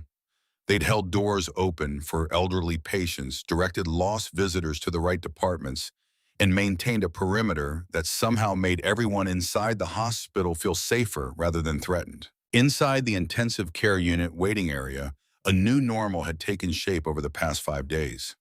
Nora Dalton occupied a corner chair that she'd barely left except for bathroom breaks, and the occasional shower in the staff facilities a sympathetic nurse had offered. Her waitress uniform had been replaced by donated scrubs, and she clutched a rosary she hadn't touched since her husband's funeral, working the beads between raw, nervous fingers. Fallon sat beside her, the two of them having formed a bond forged in vigil and shared terror. The girl still wore her blood-stained jeans like a penitent's garment, though she'd accepted a clean shirt from her father. She read aloud for hours at a time from a battered paperback of The Outsiders that one of the bikers had brought her, her voice hoarse but steady. Grady came and went in shifts, coordinating with Callan and the other charters, making sure the watch never faltered, while also trying to be present for both his daughter and the boy who'd saved her.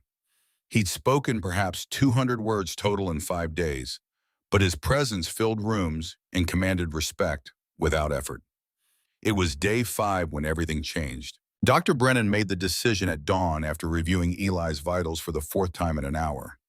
The boy's numbers had stabilized beautifully over the past 72 hours. The infection markers were dropping. His body temperature had normalized. Most importantly, his brain activity showed proper response patterns when they reduced the sedation for testing.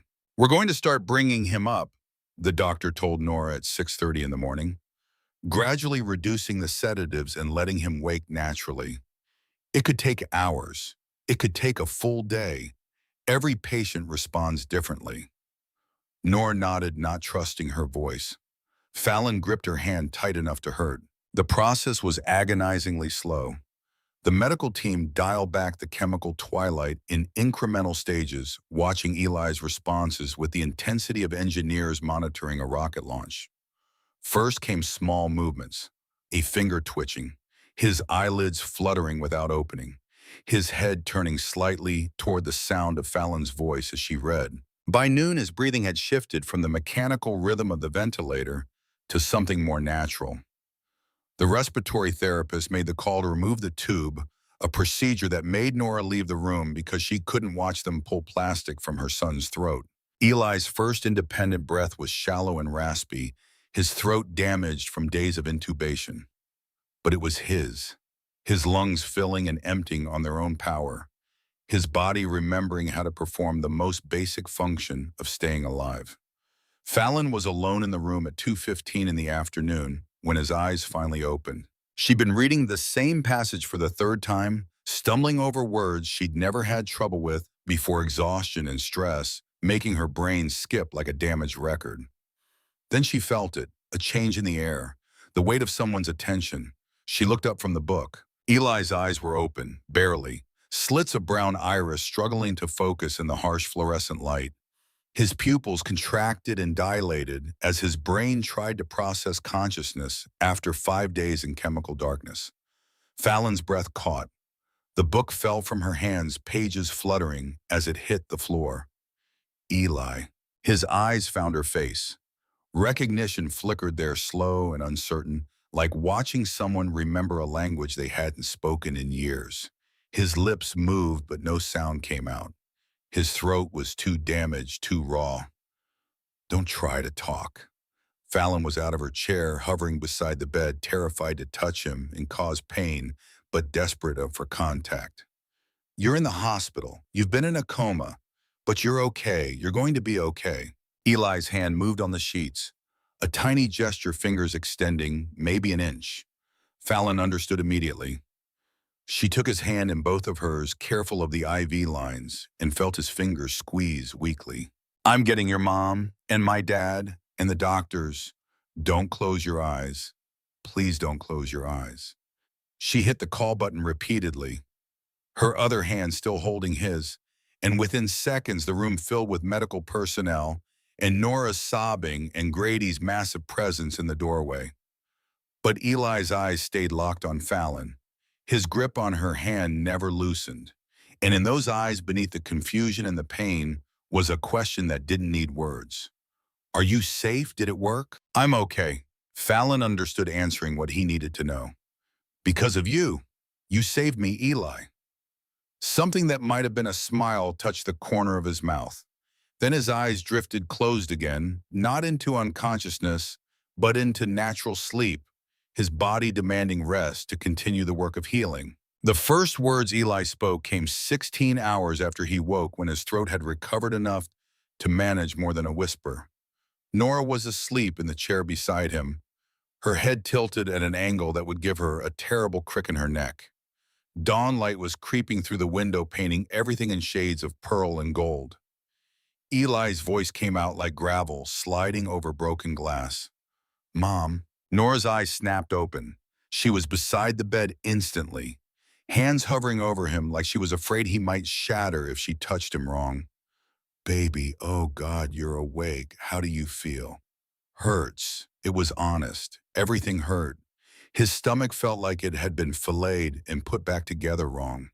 His forearm throbbed where the first blade had torn through muscle. Even breathing sent sharp pains through his ribs. I know, sweetheart. I know. Nora's tears fell onto the sheets. The doctor said you're healing. You're going to be okay. Fallon, the name came out as barely more than breath. She's fine. Not a scratch on her because you, Nora's voice broke. Why did you do it, Eli? Why didn't you run? Eli's eyes found hers. Even damaged and weak, there was something solid in that gaze. Something that reminded Nora painfully of Calvin. Had to. Couldn't let them hurt her. You could have died. I know. He said it simply, factually, like he'd known it then and had done it anyway. Still had to. Nora buried her face in the sheets beside his hand and wept. Not from sadness, but from a complicated mix of pride and terror, and the awful understanding that her son had crossed some invisible line between childhood and something else, something harder. The recovery was brutal, not the Hollywood montage of steady improvement and inspirational music. It was painful physical therapy sessions where Eli relearned how to sit up without his rebuilt core muscles screaming in protest. It was infection scares that sent his temperature spiking and brought the crash cart back to his room. It was the slowly dawning realization that his body would never be quite the same, that he'd carry scars both visible and internal for the rest of his life. But worse than the physical recovery was the mental aftermath. The nightmares came every time he closed his eyes. Vivid, visceral, the screech of tires, Wade's face, the moment the blade entered his body, replaying in perfect sensory detail. He'd wake gasping, thrashing against sheets that felt like restraints, his heart rate spiking so high the monitors brought nurses running. During the day, he could manage it, could focus on the therapy, on putting one foot in front of the other, on the small victories of being able to walk to the bathroom without assistance or eat solid food without nausea. But at night, alone in the dark with nothing to distract him, the fear came crawling back. What terrified him most wasn't the memory of the attack.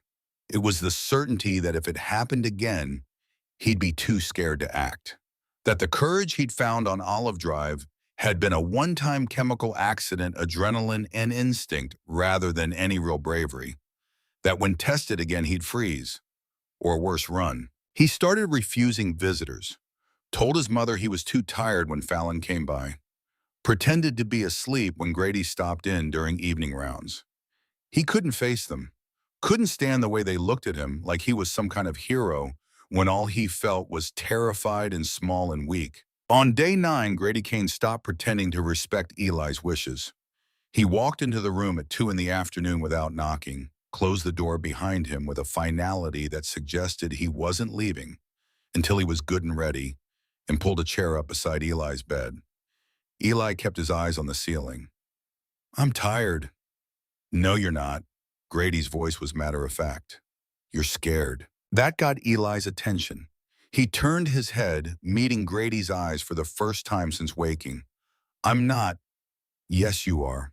And that's fine. That's human." Grady leaned back in the chair, which creaked ominously under his weight. "You want to tell me what's eating at you, or you want me to guess?" Eli's jaw tightened. "Why do you care?" "Because my daughter's sitting in the waiting room right now feeling like she killed you. Because your mother's running herself into the ground trying to be strong for you while you push everyone away. And because I recognize the look in your eyes. I've seen it in the mirror." Silence stretched between them. Outside the window, Bakersfield's afternoon heat made the air shimmer like liquid. "I keep seeing it," Eli finally whispered. "The knife, over and over. And in the dream, I'm not brave. I'm just terrified. I didn't feel like a hero. I felt like I was going to and there was nothing I could do to stop it. You think heroes don't feel that way?" Grady's question was gentle but challenging. "Real brave people don't get scared." "That's horseshit." The profanity was mild but firm. "You know what real courage is, kid? It's being scared out of your mind and doing the right thing anyway. Any idiot can walk into danger when they're too stupid to understand it. But you understood exactly what you were facing, and you stood in front of it anyway." "I didn't feel brave. I felt sick." "Most of the time, that's what brave feels like." Grady leaned forward, elbows on his knees. "First time I got into a real fight inside, I was 19 years old. 3 guys cornered me in the yard over some disrespect I didn't even understand. I knew I was about to get stomped, knew it in my bones. And you know what I felt?" Eli shook his head. "Terror, pure gut-churning terror. I wanted to curl up and beg, but I didn't. I threw the first punch because sitting there and taking it felt worse than fighting back. I got my ass kicked anyway. Spent 2 days in the infirmary, but I learned something important." "What?" "That fear doesn't make you a coward. Giving into it does." Grady's eyes held Eli's. "You gave my daughter time to run. You held off 4 grown men high on meth. You took 2 blades and didn't quit. That's not accidental. That's not luck. That's character. What if next time I freeze, what if I'm too scared to move? Then you deal with that when it happens. But you don't get to torture yourself over hypotheticals." Grady stood up, a mountain of a man unfolding from a plastic hospital chair. The boy who walked into those blades didn't know he was brave. He just knew someone needed help. That's the only kind of courage that matters. He started toward the door, then paused with his hand on the handle. Fallon's in the waiting room. She's been there every day for 9 days. She blames herself for what happened to you. Maybe you could stop feeling sorry for yourself long enough to let her know you don't blame her. Then he was gone, leaving Eli alone with thoughts that felt slightly less suffocating. Fallon came in 10 minutes later, hesitant and uncertain in a way that looked all wrong on her. She hovered in the doorway like she wasn't sure she had permission to enter. "Hey." Eli's voice was still rough but stronger than it had been. "Hey." She took a few steps inside but didn't sit. "You don't have to talk if you don't want to. I just wanted to see you." "I'm sorry." The words came out in a rush. "For avoiding you, that wasn't fair. You got stabbed. You were allowed to process however you need to." But there was hurt in her voice underneath the understanding. "It wasn't about you. Eli struggled for words. "I was scared you'd see me differently, like I'm not the same person anymore." Fallon crossed the room and sat in the chair Grady had vacated. "You're not the same person. Neither am I. But that doesn't mean we can't still be friends." I keep replaying it, wondering if I should have done something different. "You saved my life, Eli. I don't know how to live with that. Don't know how to be worthy of it." "You don't have to be worthy of it. That's not how it works." Eli shifted in the bed, wincing as the movement pulled at his stitches. "I didn't think about worth or payback or any of that. I just saw you were in trouble and I couldn't walk away." "I know." Fallon's voice was small. "That's what makes it so hard." They sat in silence for a while. Not the uncomfortable silence of the past week, but something easier. A shared understanding that some things didn't need words. "My dad likes you," Fallon said eventually. "That's rare. He doesn't trust civilians usually, but he said you've got honor. That's basically the highest compliment he knows how to give." Eli thought about that, about this massive, terrifying man who led a motorcycle club and had probably done things Eli couldn't even imagine respecting a 14-year-old kid from Oildale. It felt surreal. "He's been good to my mom. The whole club has, making sure nobody bothers us, helping with stuff." Eli paused. "I don't really understand it." "The club takes care of their own, and apparently they decided you're one of their own now." "I'm not a biker." "No, but you bled for one. In their world, that's what matters." 4 months crawled past with agonizing slowness. Eli was discharged from the hospital after 3 weeks, but remained under strict medical supervision. Physical therapy twice a week, follow-up appointments, a strict regimen of antibiotics and pain management that turned every day into a careful calculation of what his body could handle. He didn't return to school, couldn't face the stares and whispers and the weight of being the kid who'd gotten stabbed. The district arranged for home tutoring a kind woman named Mrs. Patterson, who came 3 times a week and pretended not to notice when Eli zoned out mid-lesson, his mind elsewhere. Fallon visited regularly. They'd sit on his front porch and talk about nothing important, and slowly the friendship rebuilt itself on foundations that felt stronger for having been tested. She told him about school. He told her about the physical therapy exercises that felt like torture. They didn't talk about the attack unless one of them needed to, and even then, only in fragments. Grady stopped by occasionally, usually bringing food Nora hadn't asked for but desperately needed. He'd sit with Eli for a while, not saying much, just present, teaching by example that support didn't always require words. The nightmares faded slowly, not gone but less frequent, less vivid. Eli learned tricks to manage them, keeping a light on, playing music low, focusing on the pocket watch on his nightstand when he woke gasping in the dark. Then the legal system kicked into gear and everything got complicated again. The preliminary hearing was scheduled for a Tuesday in late February, 4 months after the attack. Wade Harrow had been denied bail, considered a flight risk and a danger to the community. He'd been transferred to Corcoran State Prison to await trial, and the rumors filtering back through the Angels network painted a picture of a man coming apart at the seams. Wade wasn't eating, wasn't sleeping. He sat in his cell, staring at the walls, jumping at every sound, convinced that every shadow held someone sent by the club to make him suffer. The psychological torture Grady had promised was working exactly as intended. The district attorney's office contacted Nora 2 weeks before the hearing. They needed Eli to testify, to describe the attack in detail, to identify his assailant and provide the eyewitness testimony that would lock Wade away for decades. Eli said no, then said it again when they asked a second time. The thought of sitting in a courtroom reliving that day in front of strangers, and Wade and everyone else, made his stomach twist with nausea that had nothing to do with his injuries. I can't do it, Mom. I can't sit there and talk about it. Nora didn't push, didn't argue. She just held him and said she'd figure something out. But Grady had other ideas. He showed up at the house 3 days before the hearing, knocking on the door with his characteristic mixture of courtesy and inevitability. Nora let him in and tactfully found somewhere else to be, leaving Eli and Grady alone in the small living room. They told you about the hearing. It wasn't a question. Yeah. Eli kept his eyes on his hands. I'm not going. Why not? Because I can't. Because standing up there in front of everyone and talking about it, I can't do it. You can. Grady's voice was firm, but not harsh. You just don't want to. There's a difference. Same result. Not even close to the same result. Grady sat down in the armchair across from Eli. You don't testify, the case gets weaker. Maybe Wade still goes away. Maybe he doesn't. Maybe he takes a plea deal for less time. Maybe in 10 years he's out and looking for payback. Eli's head snapped up.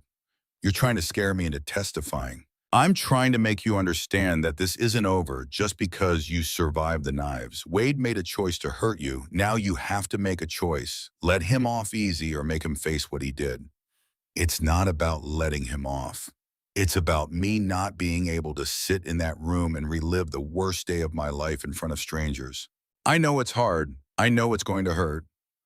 But you know what's harder? Living with yourself, knowing you had the chance to make sure he never does this to anyone else, and you didn't take it. Eli felt anger flash hot in his chest. That's not fair. Life's not fair, kid. You learned that on Olive Drive. Grady leaned forward. But here's what I know about you.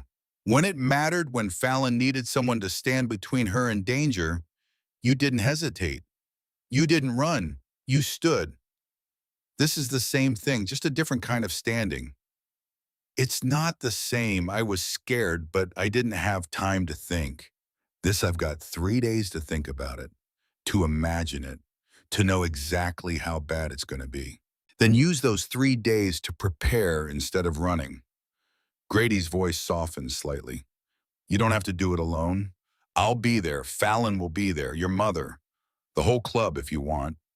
You walk into that courtroom and you'll see 200 men who rode through the night because you bled for one of their own. You think any of them are going to dare me or let Wade touch you. He doesn't need to touch me to hurt me. You're right. He hurt you already. Hurt you bad.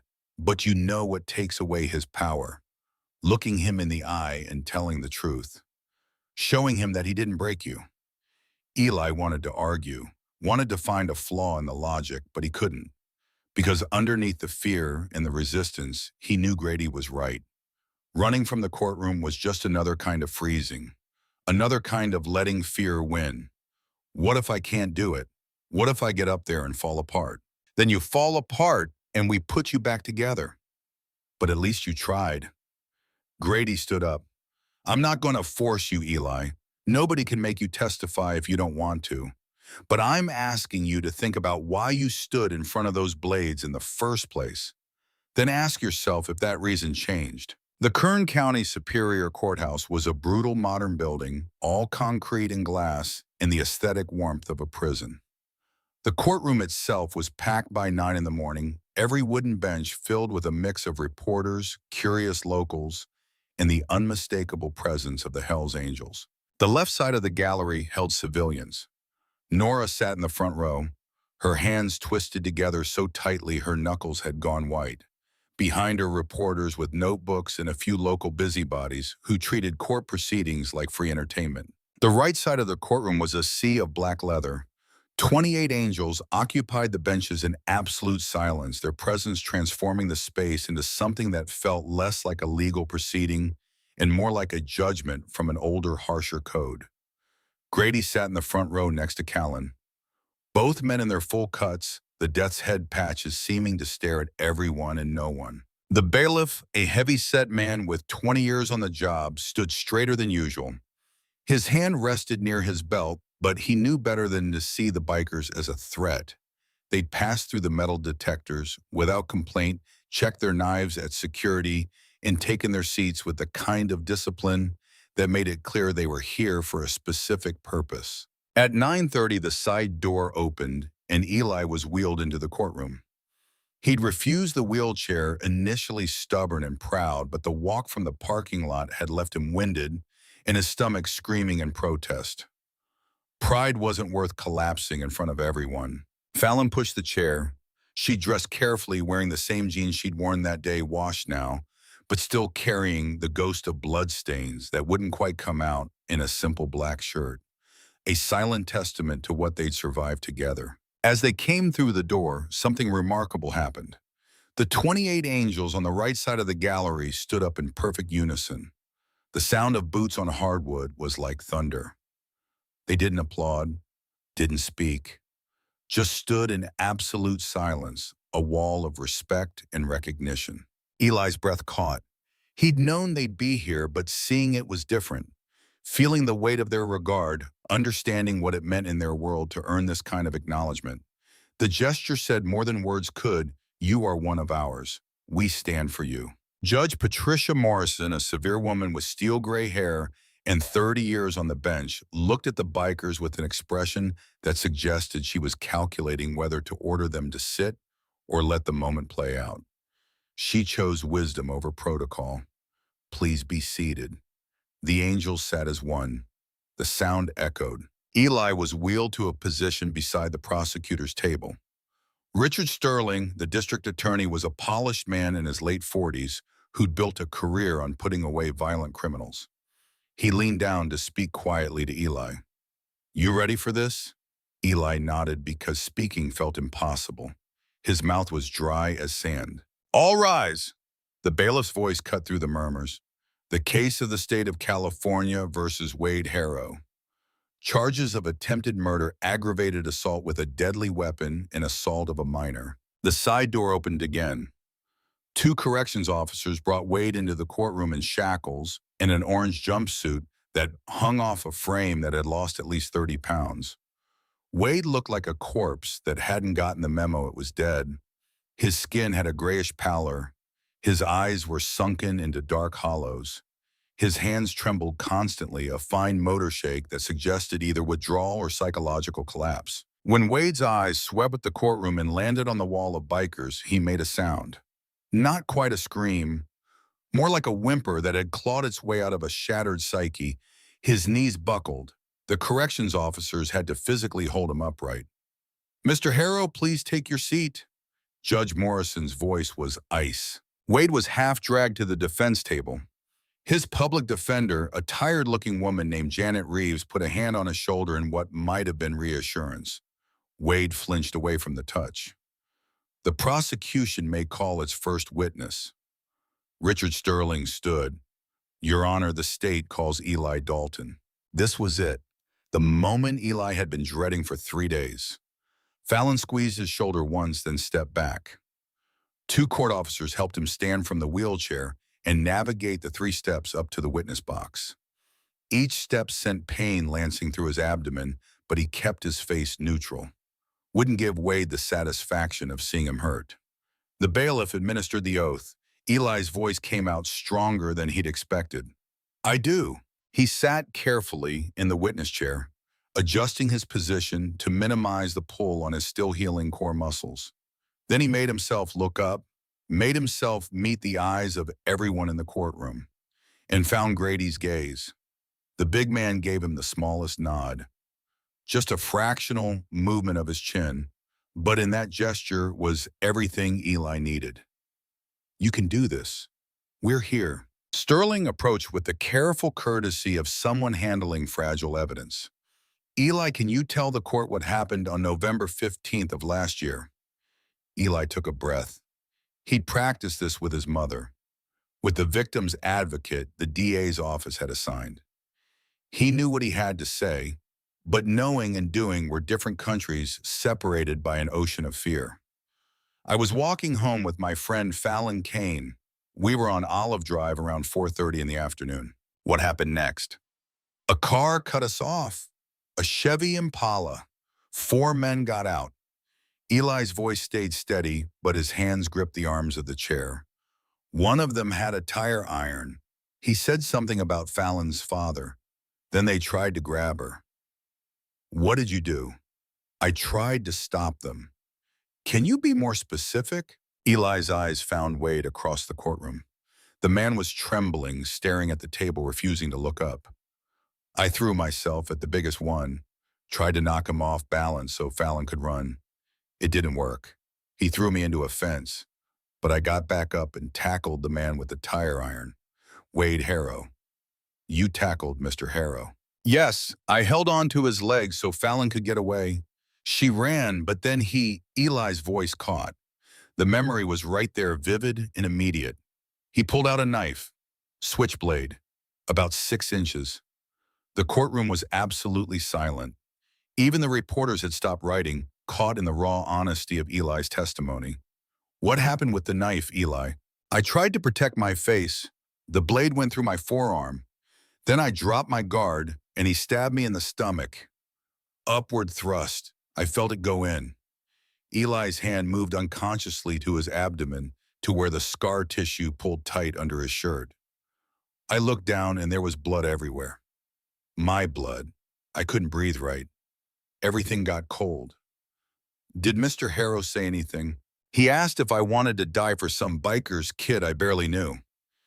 Eli's eyes finally lifted to Wade's face, and I realized I didn't barely know her. She was my friend, and I'd do it again. That broke something in Wade. He looked up finally and met Eli's gaze. What he saw there wasn't the dying boy from his nightmares. It was someone who'd survived, someone who'd taken the worst Wade could dish out and come back stronger. Wade started to shake harder. His breath came in short, panicked gasps. Your Honor, Janet Reeves started to stand, but Wade was faster. He grabbed the microphone on the defense table, his shackles rattling. Guilty. The word came out as a shriek. I did it. I'm guilty. All of it. The courtroom erupted. Judge Morrison's gavel came down like a gunshot. Order, Mr. Harrow, you need to consult with your attorney before. I don't care. Wade was standing now. Guards moving toward him, but uncertain how to proceed. I stabbed him. I meant to kill him. Just put me in solitary, the hole anywhere. They can't get to me. His wild eyes swept to the angels. They're everywhere. Every shadow. I can't sleep. I can't. He collapsed. Not dramatically, just crumpled, like someone had cut his strings. The corrections officers caught him before he hit the floor. Janet Reeves looked like she wanted to crawl under the table. Your Honor, I request a recess to consult with my client about his mental state. Granted. Judge Morrison looked shaken. We'll reconvene in 1 hour. But everyone in the courtroom knew it was over. Wade had confessed, had pleaded guilty in open court to attempted murder. Whatever legal maneuvering might follow the outcome was decided. Eli sat in the witness box, trembling now that the adrenaline was fading. He'd done it. He'd faced Wade. He'd told the truth, and Wade had broken before he had. Grady caught his eye across the courtroom and smiled. It wasn't his usual hard expression. It was genuine pride, the kind of look a father gives a son who's accomplished something difficult and important. Eli felt something shift inside him. A weight he hadn't known he was carrying lifted just a little bit. He wasn't the same terrified kid who'd woken up in the ICU. He was someone who'd faced his fear and walked through it. Someone who'd earned the respect of men who didn't give it lightly. 3 months after the hearing, Summer returned to Oildale with oppressive heat and the smell of hot asphalt. Eli had been home from the hospital for 7 months. He could walk without pain most days, could run a little, though his endurance was shot, and probably would be for years. The scar across his abdomen had faded from angry red to pale pink, a ridge of tissue that pulled tight when he moved wrong. He'd returned to school for the last month of the year, endured the stares and whispers, and the way kids either avoided him or tried to be his best friend for the story. He'd hated all of it and counted down the days until summer break. But summer brought its own problem, a crushing, insurmountable problem that had been building in the background while Eli focused on healing. The medical bills had arrived in waves. First, the hospital stay. 23 days in intensive and acute care at rates that would have been obscene if they weren't destroying his mother's life. Then the surgeries, the emergency trauma team, the specialists, the follow-up care and physical therapy and medications. The insurance Nora had through the diner covered some of it.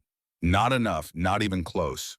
The final tally after insurance adjustments and charity care applications and every possible discount came to $127,000. It might as well have been $1 billion. Nora tried to hide it from him, tried to handle it alone the way she'd handled everything since Calvin died. But Eli found the notices, past due stamps in red ink, collection agency letters, a notice that their landlord had received a judgment lien on their property for unpaid medical debt. He found his mother crying in the kitchen one night, surrounded by bills she couldn't pay, and something inside him crystallized into hard determination.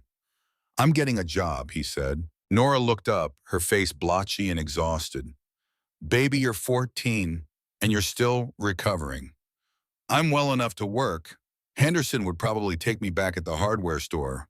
Or I could, even if you worked full-time making minimum wage, it wouldn't make a dent, Eli. This is adult money. This is the kind of debt that takes decades to pay off." "Then we start now." Eli sat down across from her. "I'm not letting you lose the house because I got stabbed. This is not your fault. I know it's not my fault, but it's still happening because of me. So I'm going to help fix it."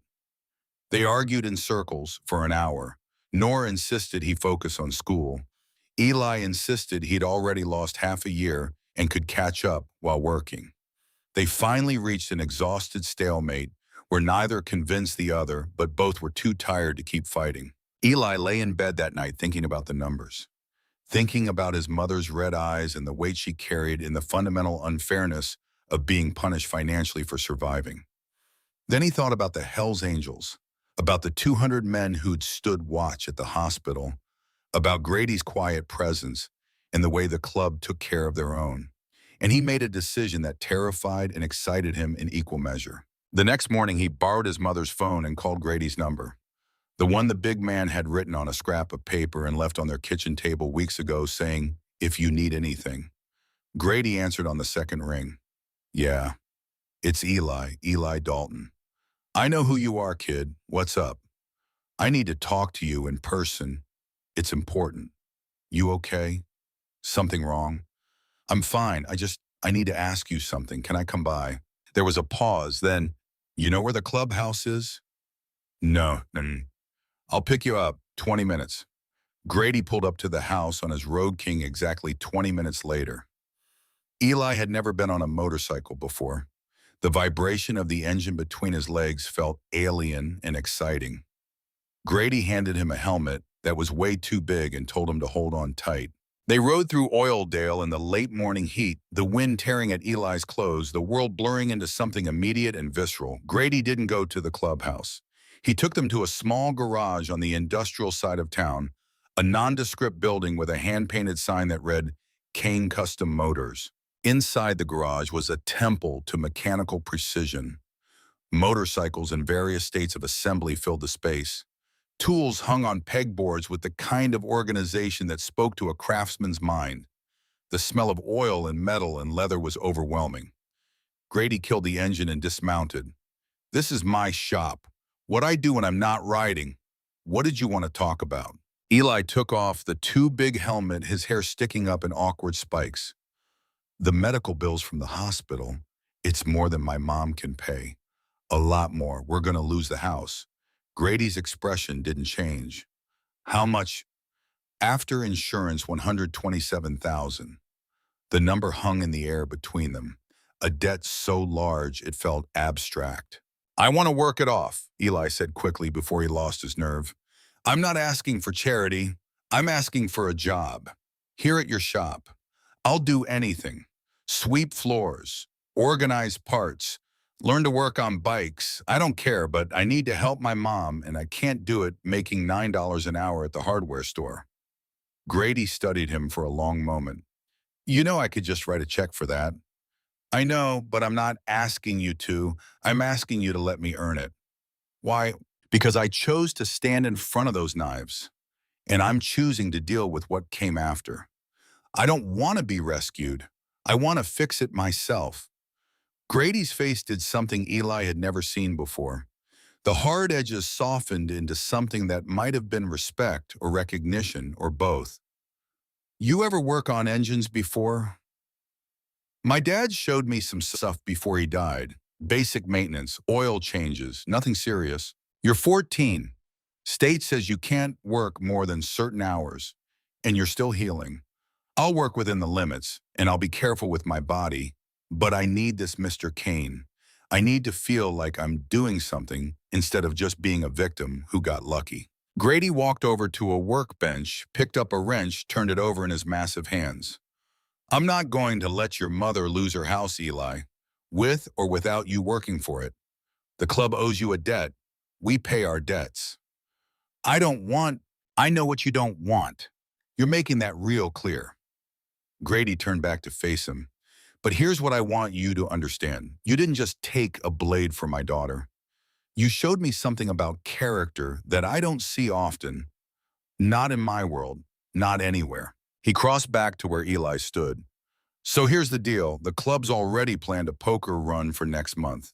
Big one. Multiple charters riding. All proceeds go to covering your medical bills. That's happening whether you like it or not. Eli opened his mouth to protest, but Grady held up one hand. But, he continued, you still want to work for it? Fine, you can come here 3 days a week.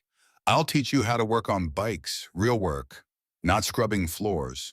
You'll learn engines and transmissions and how to rebuild carburetors. You'll earn a paycheck based on the work you do, not charity. Fair, more than fair. And Eli, you're not doing this because you owe me. You're doing it because you want to learn something, because you want to build something with your hands. You understand? Eli nodded slowly, understanding that Grady was reframing the entire transaction, turning it from desperation into opportunity, from debt into mentorship. When can I start? Next Monday. Bring work clothes you don't mind ruining. And maybe don't tell your mother that half the bikes you'll be working on belong to Hell's Angels. She might not sleep. 3 weeks later, on a Sunday afternoon that felt more like autumn than summer, 4 motorcycles pulled up to the small house on Beardsley Street. Grady, Cal, and Axel and a younger member Eli had seen around the shop named Shiv. Nora came out onto the porch, wiping her hands on a dish towel, her face a mixture of gratitude and wariness. Eli followed, moving better than he had in months, his body finally remembering how to exist without constant pain. Afternoon, ma'am. Callan nodded respectfully. Mind if we take a few minutes of your time? Of course not. You want to come inside? We're good out here. Grady reached into his cut and pulled out a thick manila envelope. Got something for you. Nora took it hesitantly. She opened the clasp and pulled out the contents. Cashier's checks from multiple sources, smaller donations in cash, and at the bottom a receipt from Bakersfield Memorial Hospital stamped in green ink, paid in full. Her hands started shaking. She looked at the numbers, looked at Grady, looked at the receipt again like it might disappear if she blinked. How this is over $100,000.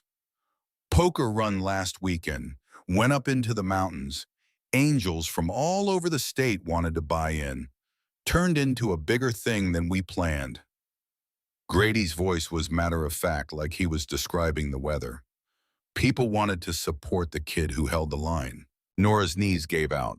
She sat down hard on the porch steps, still clutching the envelope, and started to cry. Not delicate tears, but huge racking sobs that came from a place deeper than gratitude. Eli sat down beside her, putting his arm around his mother's shoulders.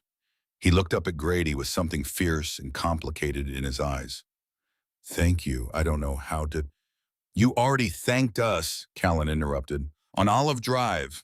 Everything after that is just us keeping our word. Grady walked back to his Road King and untied a leather bundle from the sissy bar. He brought it back and unrolled it on the hood of Nora's ancient sedan. Inside was a black leather vest, not a cut, no club patches, no death's head, but over the left breast embroidered in red and white thread was a custom patch. It read, San Bernardino Hells Angels, Honorary Defender, Ironclad Shield. Grady picked up the vest and held it out to Eli. You're too young to prospect. Your mother would kill me, and she'd be right. But you wear this, and every man who rides in California knows who you are and what you did. Eli stood up slowly, took the vest in hands that trembled slightly. The leather was soft and worn, obviously not new, obviously significant. This isn't for getting hurt, Grady continued, and his voice carried a weight that made even the other angels stand a little straighter. This is for standing when you could have run, for choosing right over easy, for showing us all what real courage looks like. Eli put the vest on. It fit perfectly like it had been made for him. The weight of it on his shoulders felt significant, a responsibility and an honor braided together. One more thing, Grady added. Job offers still open at the shop, not to work off a debt that's already paid. But because I could use an apprentice who actually gives away a damn about doing things right, you interested? Eli looked at his mother. Nora wiped her eyes and nodded, some complicated emotion crossing her face. Pride, fear, acceptance that her boy had grown up faster than she'd wanted, but maybe in a way that mattered. Yeah, Eli said. I'm interested. Good. See you Monday at 8. Grady mounted his Road King, the other angels following suit. Oh, and Eli Fallon's down at Millie's Diner. Probably wouldn't hurt to stop by and say hello. The four engines roared to life in sequence. They pulled away from the curb in formation, riding down the quiet residential street of Oildale with a dignity that transformed the moment into something ceremonial. Eli stood in the driveway wearing his vest, watching them disappear around the corner. Nora came up beside him and put her arm around his waist, careful of his healing scar. You sure about this? She asked. Working with them, being part of that world. I'm not part of their world, Mom, but they're part of mine now, and I think that's okay. They stood together in the afternoon sun, holding the envelope that represented freedom from crushing debt and the vest that represented something harder to define. Respect, brotherhood, the complicated honor of men who live by a code most people would never understand. Later that afternoon, Eli walked to Millie's Diner. Fallon was sitting in a booth near the window, sketching in a notebook, her combat boots propped up on the opposite seat. When she saw him walk in wearing the vest, her face lit up with a smile that made everything he'd been through feel worth it. Nice jacket, she said as he slid into the booth. Thanks. Some dangerous bikers gave it to me. Lucky you. They sat and talked about nothing important, about music and moss and whether the stray they'd been feeding should be named Wrench or Scout. About starting high school in the fall and what that might be like. About the future in the careful, hopeful way teenagers do when they've seen how fast everything can change. Through the window, Oildale stretched out in all its sun-baked glory, still a hard place, still unforgiving, but also home, also familiar, also theirs in a way that felt more earned than given. And somewhere in the mountains north of Bakersfield, on winding roads that carved through pine forests and granite cliffs, 200 motorcycles rode in formation. Not going anywhere particular, just riding, celebrating, honoring a boy who'd shown them that courage wasn't about patches or colors or belonging to a club. It was about standing up when everything in you screamed to run, about protecting those who couldn't protect themselves, about choosing what was right over what was easy, even when the cost was measured in blood and pain and scars that would never fully fade. The boy who'd taken two blades on a sidewalk in Oildale had taught them all something they thought they already knew. And in return, they'd given him something most kids never got a family forged, not in blood, but in the harder metal of earned respect and proven honor. 10 years later, on another California afternoon that felt suspended between seasons, a young man stood in the doorway of a garage called Dalton and Kane Custom Motors. The sign was new, painted by a local artist, but the garage itself had been there for over a decade. Eli Dalton was 24 now, still lean but filled out through the shoulders from years of working with his hands. The scar across his abdomen was still visible when he reached for something high on a shelf, a ridge of pale tissue that told a story to anyone who knew to look. He wore his vest most days, not because he had to, but because it felt right.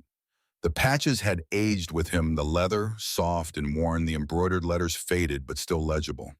Honorary Defender. He'd earned that title at 14 and had spent the decade since trying to live up to it. The garage was doing well. Better than well. Word had spread through the riding community that this was a place where the work was honest and the craftsmanship mattered.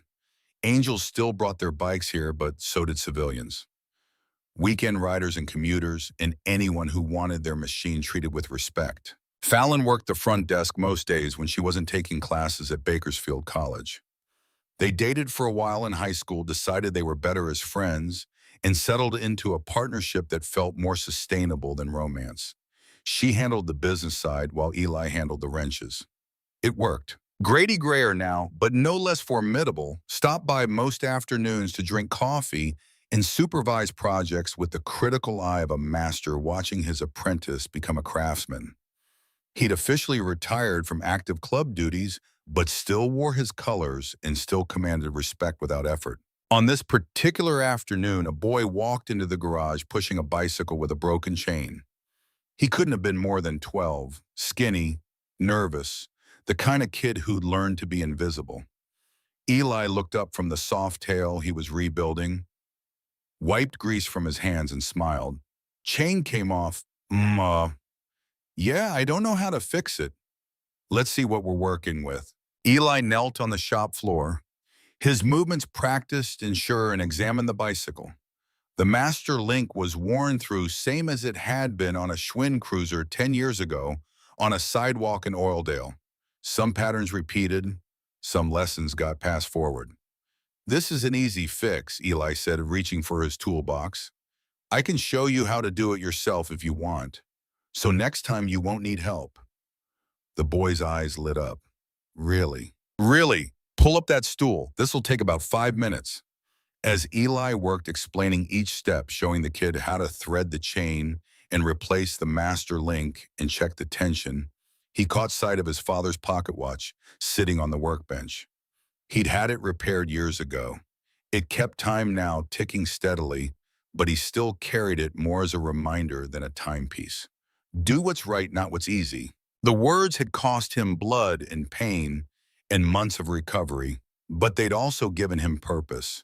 A code to live by, a way to navigate a world that was still hard and still unforgiving, but also held spaces for honor and decency and the kind of courage that didn't require patches or colors.